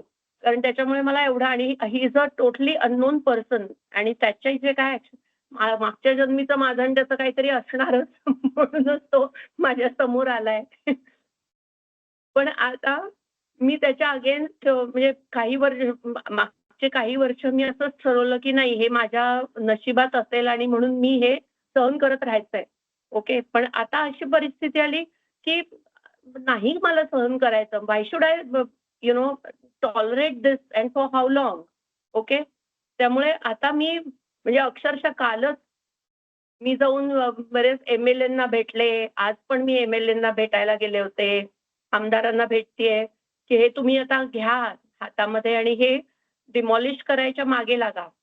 सो अशा परिस्थितीमध्ये मी प्रेमप्रकाश कसं पाठवायचं किंवा how do I handle that person म्हणजे मी कशाला प्रेमप्रकाश पाठवू? मानसीताई, मी तुम्हाला युअर सोल्स गिफ्ट पुस्तक पाठवलं होतं. वाचलं तुम्ही थोडंसं तरी? थोडंसं सुरुवात केली आहे. हां. बरं. बरं, त्यामध्ये ना तुम्ही थोडं पुढे जा किंवा मी तुम्हाला एक वाटलं तर एक धडा सुचवेन त्याच्यातला, तेवढा वाचा. कुणी अननोन नसतं आपल्याला. कुणीच नाही, कुणीच नाही. कुणीच अननोन नाही. पहिली तर गोष्ट, आपण ज्या बसनी, ट्रेननी प्रवास करतो, आपण ज्या रिक्षा पकडतो, रिक्षावाल्याबरोबर गेलो, कॅबनी गेलो, ते सगळेजण आपल्या मागील जन्मातली कुठेतरी कर्मानी जोडलेले आहेत. त्याशिवाय कुणीही आपल्या समोरून सुद्धा आडवा जाणारा व्यक्ती जो आपल्याला बघतो, स्माईल करतो, तो सुद्धा गतजन्मातला आपला काहीतरी वाटेकरी म्हणजे आपला प्रवासी होता. कुठे ना कुठेतरी आपली काहीतरी त्याची होता. असते. कुठेही जा तुम्ही, बँकेत जा, कुठेही जा, तुम्ही त्यावेळेस योग्य वेळी तिथं जाता. आत्ताच नुकताच लोकल ट्रेनमध्ये घडलेला मोठी घटना आपण बघितली. हो, हां, हो. बघितली ती घटना. किती आपल्याला वाटलं कसं झालं त्या माणसासोबत. आता तुम्हाला वाटतंय की बरोबर एवढ्या गर्दीमध्ये लोकल ट्रेनमध्ये हो, त्या माणसाने त्यालाच पकडावं आणि त्याच्याबरोबरच ही घटना करावी त्या व्यक्तीबरोबर.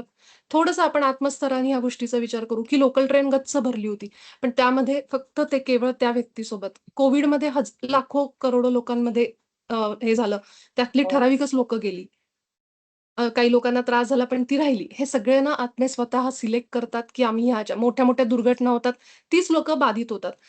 आता एवढा मोठा भूकंप झाला तेवढीच लोकं. त्या दिवशी शैलेश सर काय म्हणले, "त्या भूकंपाला तुम्ही सगळे कारणीभूत आहात. आपण प्रत्येकजण कारणीभूत. कारणीभूत असतो." हां. मग आता एवढं मोठ्या प्रमाणावर जेव्हा प्लॅनिंग असतं, तेव्हा आपल्याला कुठलाच कोणीच अननोन नाहीये. हे सगळं आपलं कार्मिक असतं आणि आपण जोडूनच घेऊन आलेलो असतो. पण ह्या जन्मामध्ये समजा, आता मी तुम्हाला एक सांगते बरं का, शेवटी निर्णय तुम्ही व्यवस्थित घ्या लीगली तुम्हाला जो काही तुम्हाला ठरलेला आहे. आता समजा तुम्ही एक लीगल ॲक्शन घेतली, त्याच्या विरुद्ध हे वाढवलं. पुन्हा काहीतरी झालं, पुन्हा काहीतरी त्याच्या ॲक्शन रिएक्शन ते लूप चालू राहणार. बाबाजी म्हणतात तसं आपण समजू, की आपण त्या माणसाला डोळे मिटले तुम्ही आणि त्या माणसाला समोर आणलं तुमच्या आणि तुम्ही त्याला म्हणताय, की "हे जे तू करतोयस, हे मीच तुला करायला सांगितलंय." त्यामुळं माझ्या पूर्णत्वाला कुणीही खंडित करू शकत नाही आणि मला कुणी इजा माझ्या परवानगीशिवाय पोहोचवू शकत नाही. कारण मी प्रत्येक क्षणाला परिपूर्ण आहे. हा 6व्या धड्यातलं आपण वाक्य म्हणलो हो. आणि म्हणून मी तुला क्षमा करते आणि प्रेम पाठवते. हे तुम्ही रोज म्हणायला लागलात. त्याला प्रेम पाठवायला लागलात, प्रेम पाठवायला लागलात. तुम्ही हे करा जे कार्य करत आहात. सोबत तुम्ही ही पण कृती करून बघा.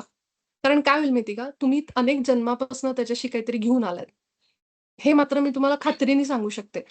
एवढ्या लोकांमध्ये तुम्हालाच ते जाणवावं, त्रास त्याचा आणि हे व्हावं म्हणजे ते तो मुळात येणंच तुमच्या आयुष्यात एवढे वर्ष झाले, ते खरंच कार्मिक आहे. आता तुम्हाला ते लूप तोडायचंय.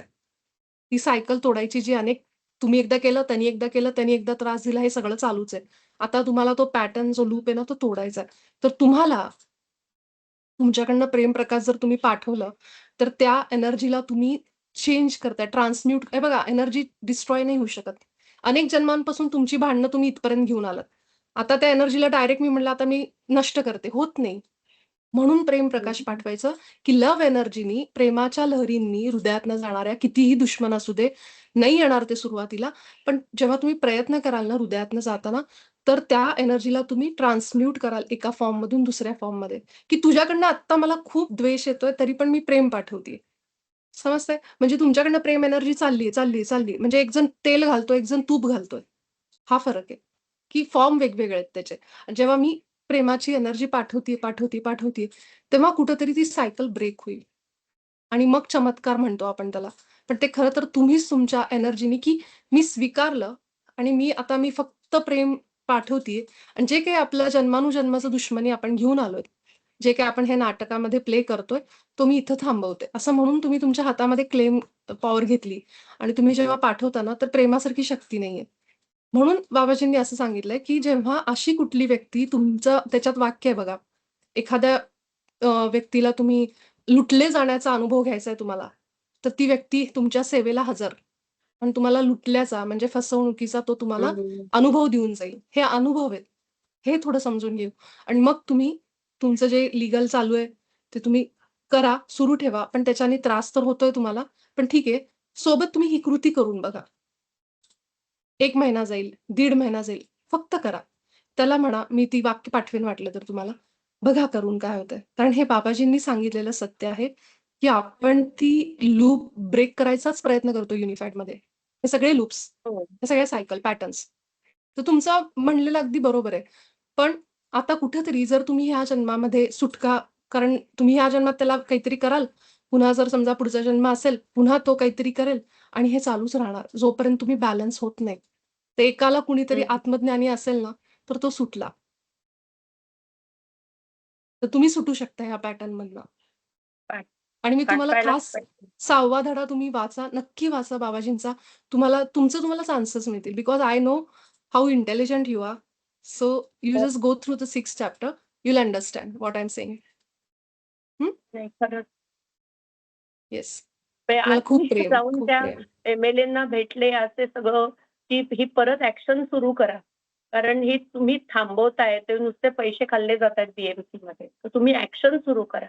आता हे केल्यानंतर मग त्याच्याकडनं परत काहीतरी येईलच. म्हणजे मला नो ॲज यू से की सायकल कंटिन्यूज. तर त्यामुळे एक्झॅक्टली, मला ती ब्रेक करण्याची फार एक्झॅक्टली. गरज वाटतेय. आणि एवढ्या आणि मग लोकांमध्ये यू मला आर द घरचे ओन्ली सगळेजण पर्सन. म्हणतात काही करायची गरजच नाही. हां, हां. मी यू तेच डोंट डू म्हणत होते. एनिथिंग. हां. यू डोंट डू हं. एनिथिंग. आपण जर खिडक्या बंद करून टाकल्या तुला काही प्रॉब्लेम नाहीये. ओके. पण मी मला की मी माझ्या रूमची खिडकी मी का बंद करायची? असं माझा एक तो हट्ट माझा स्वतःचा असेल कदाचित. नाही ठीक पण आहे तो ना. तो आहे. रास्त आहे, त्याच्यात काही वाईट नाही. पण तो त्या मार्गाने तुम्हाला त्रास देतोय. समजतंय? जे काही तुमचं आहे ना, तर मार्ग ह्यावेळेस आहे. मागच्या जन्मात मागच्या वेळेस म्हणते. मागच्या जन्मात मार्ग वेगळा असेल कदाचित. काहीतरी वेगळा असेल. हो. या जन्मामध्ये हा मार्ग निवडलाय. सो त्याचा वेग वेगळा असू शकतो. बट ती कर्म पूर्ण झाल्याशिवाय, एनर्जी बॅलन्स झाल्याशिवाय तो शांत नाही बसणार. त्यामुळं म्हणते, की you change your energy. You change your thought. तुम्ही त्याला बसल्या-बसल्या तो दिसला जरी किंवा त्याचा चेहरा जरी माहीत असेल ना, you just send love and light from your heart to that person and see the miracle will happen in your life within. तुम्ही पाठवाल टाइमलाईन पण मी तुम्हाला किंवा सांगत नाही. सेकंड सॉरी मी आत्ता जरा हे एक्सटेंड करतेय, पण I am very sorry for that. नाही, पण ठीक आहे बोला. दुसरा एक ऑप्शन माझ्या डोक्यामध्ये असा येतो, की आमचं डिस्कशन होतं, की आपण घर विकून टाकूया. ओके. ते विकलं सुद्धा जायला पाहिजे.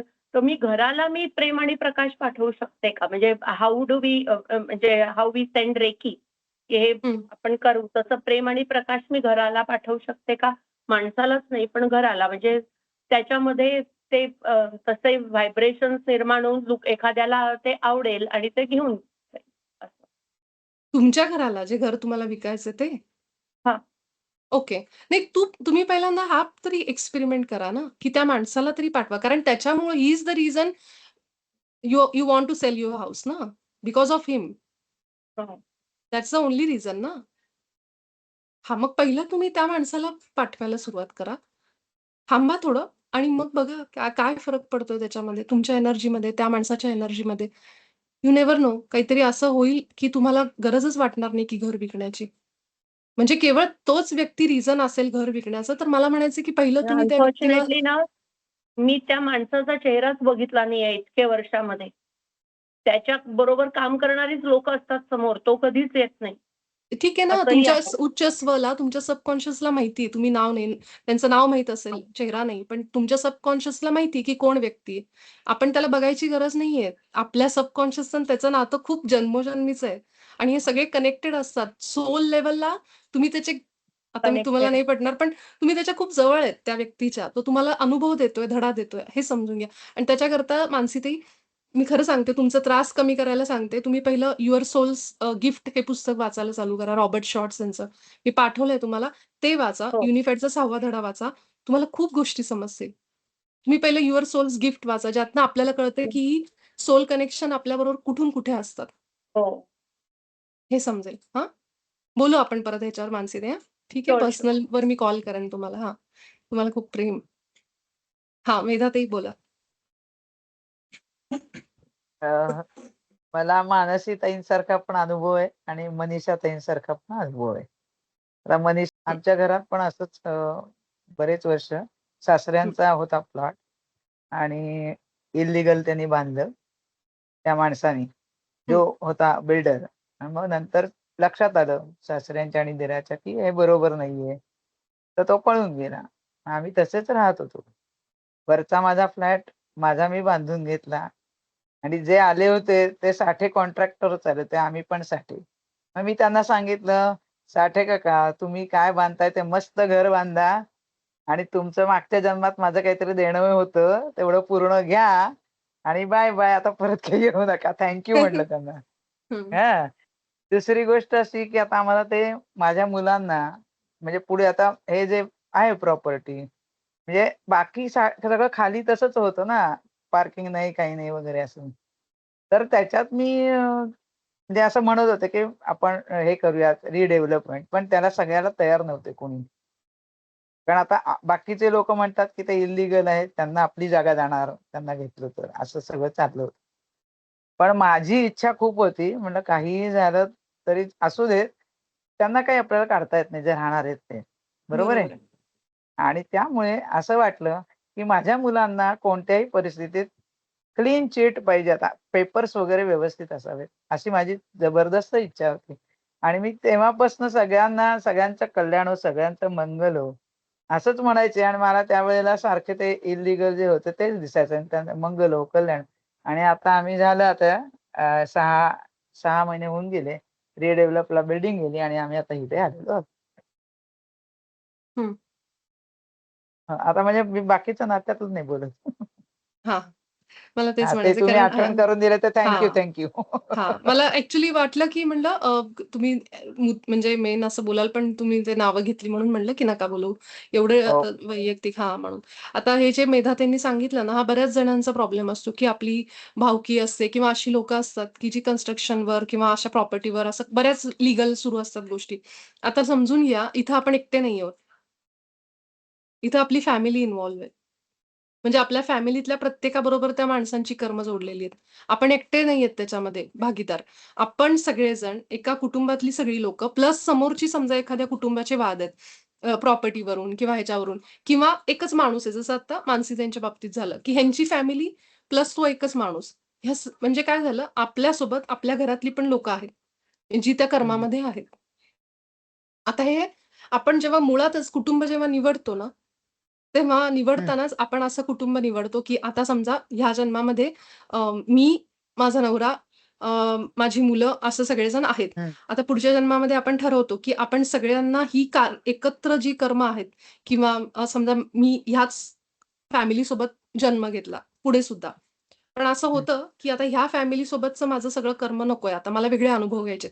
मग मी दुसरी सोल फॅमिली निवडते. मी चेक करते, की मला हे अनुभव माझे आता शिल्लक आहेत. मग मी काय करते, हं, दुसऱ्या फॅमिलीला निवडते, की ही माझा जन्म ह्या कुळात होईल आता.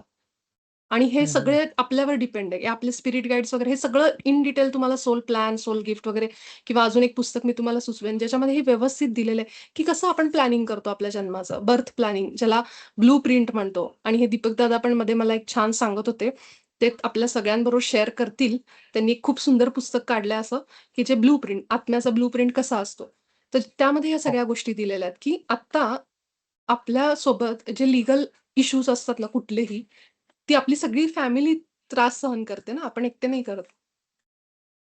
तर हां. सगळ्या फॅमिलीचं कर्म जोडलेलं असतं. ओके. एकमेकांसोबत आणि त्या समोरच्या लोकांसोबत. आणि ते सगळ्यांकडून जेव्हा ते बॅलन्स होत नाही ना, तोपर्यंत ह्या गोष्टी सुरू राहतात. ज्या दिवशी आपण खूप हो, भोगतो, आपल्याला खूप त्रास होतो, म्हणजे आता बास-बास होतं, त्यावेळेस मात्र आपण सगळे बॅलन्समध्ये येतो आणि कुठेतरी ती कर्म थांबतात, ते लूप थांबतात, मग आपलं काम पुढे सरकतं. पण तोपर्यंत अख्खं कुटुंब त्या लीगल इश्यूजला फेस करत असतं. अशा गोष्टी बरोबर. होतात, कितीतरी घरोघरी आहेत. पण ह्यावेळी ना काय म्हणतो त्याला, ते तुम्हाला सहन करावं लागतं आणि जर तुम्हाला ह्याच्यातनं बाहेर पडायचं असेल, तर त्या प्रत्येकाने कुठेतरी ही एनर्जी जर पाठवायला सुरुवात केली, जसं आपण शिकतोय, प्रेमप्रकाश हां. किंवा तुमच्याकडनं चांगली एनर्जी चालली आहे, तर कदाचित त्या माणसांचं मन सुद्धा तिथं पलटू शकतं आणि ती लोकं आपोआप सगळे लीगल इश्यूज सगळे मागे घेऊन व्यवस्थित पण होऊ शकतं ह्याच जन्मामध्ये. तसं नाही आले झालं ना मग समजा सगळे. हां. तसंच हां. तेच तुमच्याकडनं जी सद्भावना तुम्ही म्हटलात ना गेलीये, ती पण काम केली असेल. कारण माझ्यामध्ये जरी असेल, तो भाव असेल असं पण असतं किंवा ती सायकल पण संपलेली असेल, अशा पद्धतीने असेल. ह्याच्यामध्ये सगळी लोकं इन्व्हॉल्व असतात, असं मला सांगायचं आपण एकटे नसतो. हां. ओह! Yes, yes. तुमची सगळी थँक फॅमिली त्याच्यात आली. तुमची मुलं, हो, तुमच्या हो, हो. घरातली सगळी म्हणजे जे आहेत ना, ते सगळे इन्व्हॉल्व. तुम्ही एकट्या बरोबर. नव्हता. त्यामुळे काय अच्छा. म्हणतो त्याला, सामूहिक कर्म आहे हे सगळ्यांचं. हो, हो, हो, हो. ओके, आता ओके. उदाहरण तुम्हाला सांगते, एक-एक फॅमिली आपण ऐकतो बरं का, म्हणजे आता थोडं उदाहरण भयानक आहे लेव्हलचं ऐकायला, की एक-एक फॅमिली पूर्णच्या पूर्ण संपते. हं, कुठल्यातरी हं, हं. कारणाने समजा काहीतरी झालं, अ, अ, को अ, काय ते अटॅक झाले किंवा काही असंच झालं, पॉइझन झालं, काहीतरी झालं आणि पूर्ण फॅमिली संपते. असे पण आपण उदाहरणं ऐकलेले. तर ही सगळी पूर्ण फॅमिली ते प्लॅन करून येते, की ह्या वेळेमध्ये हो. आपण सगळेजण मिळून ते घेऊन टाकू आणि एकदाचं तिथं संपला त्यांचा प्रवास ना, की म्हणजे त्या कर्मामधनं ते सुटले सगळे. असा पण अर्थ आहे. हो. म्हणून ते मध्येच असं आयुष्याच्या मध्येच ते पूर्ण संपतात. एकतर कुणी त्यांना मारतं किंवा ते स्वतःहून काहीतरी असं करून घेतात. हे सगळं तेच सोल अनुभव घेत असतो, प्लॅन करतो त्याप्रमाणे. तर खूप डिटेलमध्ये आहे सोल प्लॅनिंग, सोल ब्लूप्रिंट ह्या गोष्टी. आपण काय समजून घ्यायचं, इतकं खोलमध्ये जरी नाही घेतलं ना समजून, आपण एक सत्य समजून घ्यायचं, की जे बाबाजी सांगतात ना प्रेम प्रकाश, त्याच्या मागे ही सगळी कारणं आहेत, की आपण जे अनेक जन्मांचं जे बॅगेज घेऊन आलोय ओझं, त्यातनं आपण मुक्त करतायत बाबाजी आपल्याला. तर इतकं जरी हं. आपल्याला नाही समजलं ना, गतजन्म बघून करायचे काय? पितामह म्हणायचे, "कशाला बघता तुम्ही पास्ट लाईफ?" खरं आहे ना, एकेकाला हं. भीती वाटते. जेव्हा मी माझा एक पास्ट लाईफ बघितला, मी 2-3 दिवस झोपूच शकले नाही. इतकं भयानक माझा मृत्यू झाला होता त्याच्यामध्ये. आणि ते हं, मी हं, बघितलं हं. आणि त्यामुळे मला त्याच्यामध्ये मानेचा पण त्रास झाला, ज्या पद्धतीने मी मरण पावले होते. सो हे सोपं नाहीये, की आपण जेव्हा बघतो ह्या गोष्टी तेव्हा. त्यामुळे त्या नाही बघितलेल्याच बऱ्या आहेत. पण आता ह्या जन्मामध्ये जसं मंजिरी ते म्हणत होत्या ना, की भूतकाळ तर गेला, ते विचार गेले. आता हं. कसं मी सुरुवात करू? तर आता इथूनच सुरुवात करायची. वर्तमानात जिथं आपल्याला हे ज्ञान आलंय ना, तिथूनच आपली मुक्ती आहे. आणि त्या point of creation, P O C, point of creation जो आहे म्हणजे वर्तमान, तिथूनच आता आपण नवीन क्रिएट करतोय. हं. बरोबर, बरोबर. मग संपूर्ण ज्ञानाच्या आधारे तुम्ही जेव्हा जगता, ते तुमचं खरं जगणे असं बाबाजींचं वाक्य आहे, की संपूर्ण हं. ज्ञानाच्या आधारे तुम्ही जगलं पाहिजे. मग तुम्ही ईश्वराच्या प्रतिमेत येता. आपण जे इतकी वर्ष जगलोय, ते केवळ अज्ञानात जगलोय. आपल्याला काही माहीत नव्हतं, की समोरच्या माणसाबरोबर मी भांडायचे, त्याला द्वेष करायचे, त्याचा राग करायचे, ह्या कुठल्याही गोष्टीची कल्पना नव्हती. पण आता आपल्याला समजतंय, की आपल्याला ह्या पॅटर्नमधनं मुक्त व्हायचंय आणि त्या मुक्तीचा मार्ग म्हणजे ध्यान साधना आणि युनिफाईड सारखा अभ्यासक्रम. जो प्रत्येकाला नाही, येस. प्रत्येकापर्यंत करोडोची लोकसंख्या आहे, पण प्रत्येकाबरोबर हे ज्ञान जात नाही. आणि गेलं तरी त्यांना ते पटत नाही. त्यामुळे ती वेळ यावी लागते आपली, आली आहे. बरोबर, बरोबर. Yes. Thank you thank you, मेधाताई. Thank you. मला थँक एक यू. हात रेज दिसतोय. Thank you. मला वाटतं मेघा आहे का काय? मेघा आहे का? मेघा, तू हात रेज केला होता ना? मेघा कापसे कुठे गेली?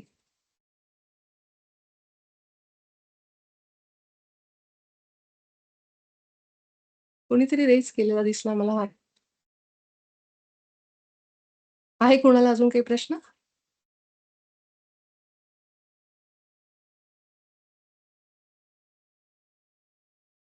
चैतालीचा पण हात रेज होता. चैताली, मी बघितलंय तुला, बोल.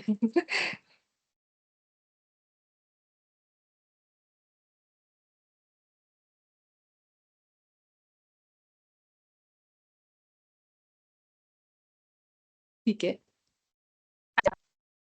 हॅलो, कोणीतरी हां. आवाज येतोय? हां, चैताली आहे ना? हां, हां, हां. बोल, बोल. येतोय. हां. नाही, मी फक्त विजयाताईंना ऐकत होते ना, तेव्हा हं, म्हणजे एक प्रश्न होता आणि माझं पर्सनल तुला माहितीच आहे. तर मी हं, काउन्सिलिंग पण करत होते हं, आणि त्याच्यात मी त्या सायकियाट्रिस्टला विचारलं पण होतं.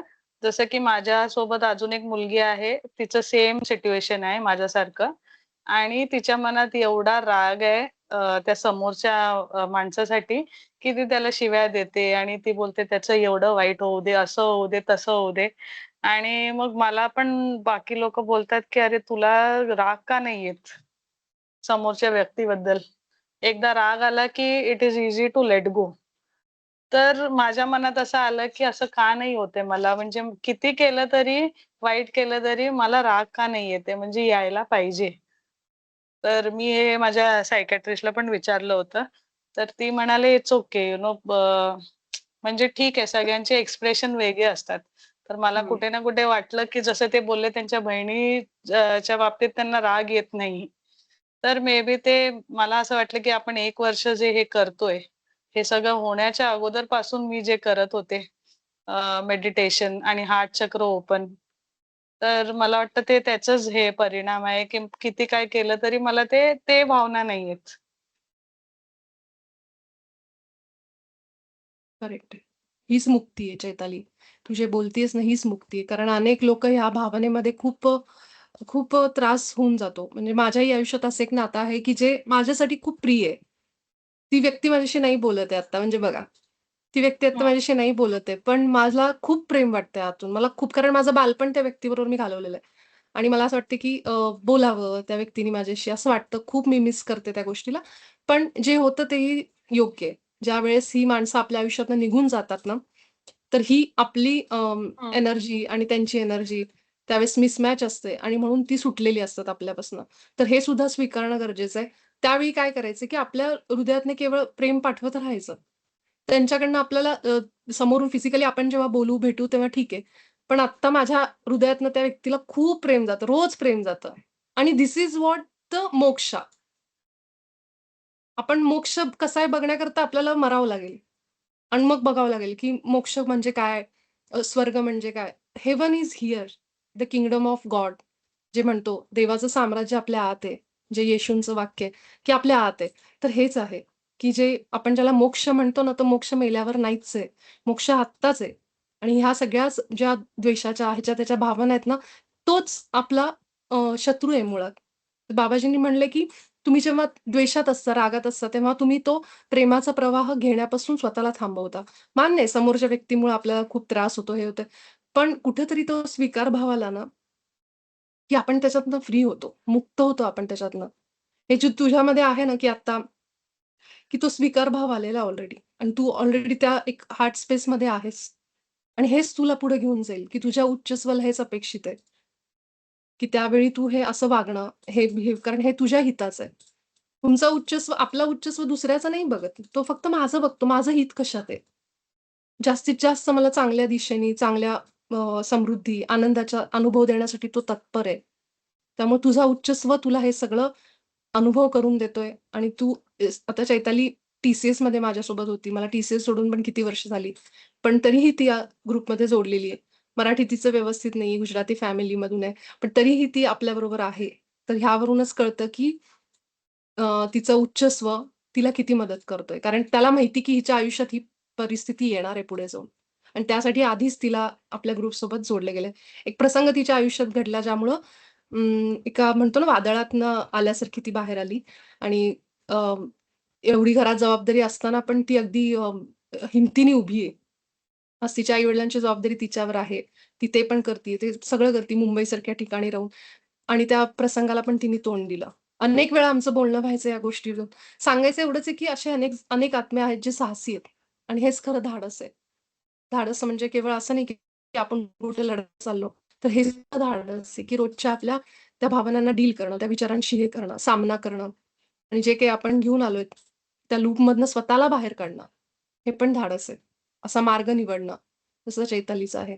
तर मी खास तिचं इथं विशेष कौतुक करते, की एकटीने ती सगळं हँडल करते व्यवस्थित आणि एवढं मोठं तिने प्लॅन घेऊन आली ती सगळा आणि ती अशीच पुढे जाईल मला माहिती खात्री आहे पूर्ण. तर तू जे करतीयेस ना चैताली, तशीच करत राहा. कधी-कधी वाटते, की आपणच किती चांगलं वागावं. पण हा मार्ग कधीच आपल्याला अंधारात नाही घेऊन जाणार, एवढी खात्री ठेवा. की चांगुलपणा आपल्याकडनं बाहेर चाललाय ना, आपल्याकडनं प्रेम बाहेर चाललंय ना, ते कधीही आपल्याला निराश करणार नाही, दुःखी नाही करणार आणि कधी आपल्याला हर्ट करणार नाही. आपण जे प्रेम पाठवतोय. आपलं झालं तर कल्याणच होईल, चांगलंच होईल. वाईट कधी नाही होणार या मार्गावर राहिल्यामुळं. पण जर मी द्वेष पाठवायला लागले, मी राग पाठवायला लागले, तर जे मी पाठवतीये ते माझ्याकडे येणार. हे मात्र 100% खरं आहे. कारण हा विश्वाचा नियम आहे. त्यामुळं सध्या तरी आणि ह्याला आपण कर्म म्हणू शकतो, की मी जे पाठवलं ना, ते माझ्याकडे बाउन्स होणार परत. हे कर्म आहे. ह्याला आपण कर्म असा शब्द म्हणू शकतो. तर हे आपल्याला आता करायचं नाहीये. आता आपल्याला सत्य समजलंय आपण कोण आहेत. समोरची व्यक्तीमध्ये तितकी शक्ती नाहीये, की तो मला त्रास देईल, मला दुखावेल. ही वाक्य लक्षात ठेवा. कायम लक्षात ठेवा, की आपण ईश्वरी प्रतिमेत आहे, तो सुद्धा आहे आणि हे आपण नाटक रचलेलं आहे. हे जितकं आपण स्वीकारू, तितकं आपल्याला सोपं जाईल. तर थांबू आपण सगळे इथंच आणि कुणाला अजून काही प्रश्न असतील तर अ, उद्या जरूर विचारा. मी आता ग्रुप थोडा वेळ ओपन करते. ज्यांनी आजचा अभ्यास केलाय, टिक मार्क करा. तो अभ्यासामध्ये 3 महत्त्वाच्या गोष्टी सगळ्यांनी करा. जरूर करा प्लीज. मी विनंती करते सगळ्यांना. कारण युनिफाईडचे बाबाजी जे माझ्याकडनं सांगतायत ना, ते तर झालं. पण तुमचा अभ्यास खूप महत्त्वाचा आहे. माझ्या आयुष्यात काय विचार आहेत? अ, 3 याद्या सांगितल्यात ना. आता इच्छा पण क्लिअर नसतील ना, तर हरकत नाहीये. आपल्याला बेसिक तर गोष्टी माहिती आहेत, की मला हे पाहिजे. हां, कदाचित मला अजून तितकी क्लॅरिटी नाहीये इच्छांमध्ये. इच्छांचा आपला एक धडा झालेला आहे. जिथे हृदयावर जाऊन आपण इच्छा मागतो. पण समजा क्लॅरिटी नाहीये इच्छांमध्ये, हरकत नाहीये. तात्पुरतं आपल्याला काही गोष्टी क्लिअर आहेत. मला हे पाहिजे, हे पाहिजे, हे पाहिजे. त्या जरी तुम्ही लिहून काढल्या आणि असे कुठले विचार आहेत जे तुम्हाला लहानपणापासून आत्तापर्यंत कुणीतरी सांगितलेत, जे अडथळा आणतात, त्या विचारांना चेक करा. ते विचारच तुमच्या इच्छांमध्ये अडथळा आणतात, की ह्याच घरात असंच राहिलं पाहिजे, असंच केलं पाहिजे, तू इतकंच करू शकते. हे जे आहेत ना कुठलेही, ते विचार लक्षात ठेवा. आणि अगदी आपलं वय जास्त पण असेल, आता मला करून काय उपयोग आहे, असं म्हणू नका. हे एनालिसिस, सेल्फ एनालिसिस आहे, जे आपण युनिफाईडमध्ये करत आहोत. विचारांमध्ये सुधारच करतोय आपण युनिफाईडमध्ये.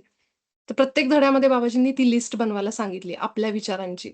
असे विचार जे आपलं वास्तव ईश्वराच्या प्रतिमेत होऊ देत नाहीत. तर उदाहरण घ्यायचं झालं, तर मानसीताईंनी आत्ता जे सांगितलं, की त्या माणसामुळे मला त्रास होतोय. तर मानसीताईंनी विचार लिहिताना काय लिहू शकतात? की कुणीतरी असं व्यक्ती आहे जो मला त्रास देतोय. असा असा त्यांचा विचार आहे, की त्या माणसामुळे मला त्रास होतोय. पण जेव्हा त्या हे म्हणायला लागतील, की माझ्या अनुमतीशिवाय कुणीच मला त्रास देणार नाही. देऊच शकत नाही. असा जेव्हा त्यांच्या मनामध्ये एक विचार येईल 6व्या धड्याप्रमाणे, तेव्हा कुठेतरी ना आपल्याकडे शक्ती आल्यासारखं वाटेल, की अशी कुणीही नाही व्यक्ती जी मला त्रास देऊ शकते, माझ्या परवानगीशिवाय. हे थोडं म्हणलं ना, असं थोडा विचार चेंज केला ना, की आपण फ्री होतो त्याच्यातनं. तर ह्या पद्धतीने आपले आत्ताचे विचार काय आहेत बघा. आणि त्या विचारांच्या उलटा सकारात्मक विचार, तो पण लिहून काढा.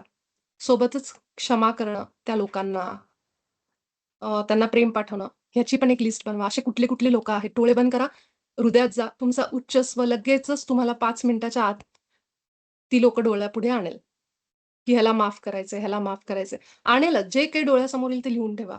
माझ्या डोळ्यासमोर हे आलं. ते घर सुद्धा बरं का, एखादं जुनं घर, एखादी जागा जिथं तुम्ही गेलेला होता, ते घर, जागा ह्याला सुद्धा क्षमा करणं. कारण त्याच्याशी पण आपलं कर्म जोडलेलं असतं काहीतरी, एनर्जी असते तिथं. आपण नावं ठेवलेलं असतो कुठल्यातरी ह्याला, घराला, काही काही जे डोळ्यापुढे येईल त्या सगळ्यांना. क्षमा करणं म्हणजे काय? प्रेम पाठवणं. तर सगळं ह्या पद्धतीने आपला स्टडी ठेवा. हे जर तुम्ही केलं ना, मी तुम्हाला सांगते, हे मोठ्या-मोठ्या वर्कशॉपमध्ये हेच करून घेतात. तुमच्याच विचारांवर काम करायला सांगतात. तर हे तुम्ही हा प्रयोग करून बघा आणि काही दिवसांमध्ये तुम्हाला इतकं स्वतःबद्दल जाणवायला लागेल, की येस, माझे हे विचार आहेत, की आता जर मी सारखं म्हणायला लागले, की ह्या लोकांमुळे मला इरिटेट होतं. ही लोकं मला त्रास देतात. त्याला वाक्य बदला. जर माझ्या मनात हा विचार असेल ना, ही लोकं मला त्रास देतात, वैताग आणतात, खूप कसं वागतात, तर खरंच ती रिॲलिटी बदलणार नाही. ते तसेच अनुभव येतील. So change your thoughts. काही दिवस वेगळे विचार ठेवा, की मला केवळ प्रेमाचा आणि आनंदाचाच अनुभव येतो. सतत, प्रत्येक क्षणाला. मी अशाच लोकांबरोबर राहते किंवा मी अशीच माझं वास्तव आहे, जिथं मी केवळ प्रेम आणि आनंदच अनुभव करते. हे केवळ म्हणा, कारण मी ईश्वराच्या प्रतिमेत आहे आणि माझा ईश्वर आनंद आणि प्रेम आहे. म्हणून मी सुद्धा आनंद आणि प्रेम आहे. ही वाक्य म्हणा, म्हणजे आपल्या विचारांना मुळासकट आपण बदलतोय. हे जितकं करू ना आपण, जितकं करू ना तुम्हाला फरक जाणवेल स्वतःमध्ये, की क्लीनिंग व्हायला लागलंय. खूप स्वच्छता आपल्या आतमध्ये होती. हे तुम्हाला जाणवेल. तर ह्याचा थोडा विचार करून करा ह्या गोष्टी, की का करतोय आपण? केवळ शैलेश सर सांगतायत म्हणून का? केवळ विपुला सांगते म्हणून का नाही? आपण सगळेजण इथं जे आहात ना, खूप खूप अनुभव घेऊन आलेले आहात. खूप आपण अनेक म्हणतो ना, की योनीतनं फिरून अनेक अनुभव घेऊन आलेलो आहोत आपण. आपला प्रवास खूप मोठा आहे. खूप मोठा प्रवास आहे आपला आणि आता आपला परतीचा प्रवास सुरू झालाय. ह्यासाठी अभिनंदन आहे आणि आभार आहेत सगळ्यांचे, की आपण परतीच्या प्रवासाला लागलोय. तर खूप मोठा प्रवास आणि खूप थकवा आणणारा प्रवास आपण करून आलेलो आहेत. आता बास झालंय सगळं. त्यासाठी आपण हे करतोय, की आता स्वतःच्या विचारांना समजून घेतोय. असे पॅटर्न्स तोडतोय, लूप तोडतोय आणि त्यासाठी अ, हे हायर सेल्फ म्हणा, त्याला ईश्वर म्हणा, त्याला आत्मा म्हणा, नाव काही द्या. पण बाबाजी आहेत आपल्यासोबत. हं. तर आपण सगळेजण उद्या पहाटे समृद्धीतही घेणार आहेत. त्या सत्रामध्ये भेटू. तुमच्या सगळ्यांना खूप प्रेम आणि प्रकाश हृदयातून आणि भेटू आपण उद्याच्या सत्रात. धन्यवाद. सगळ्यांना प्रेम आणि प्रकाश, सगळ्यांना थँक प्रेम आणि you. Prakash. Love you all. Thank you.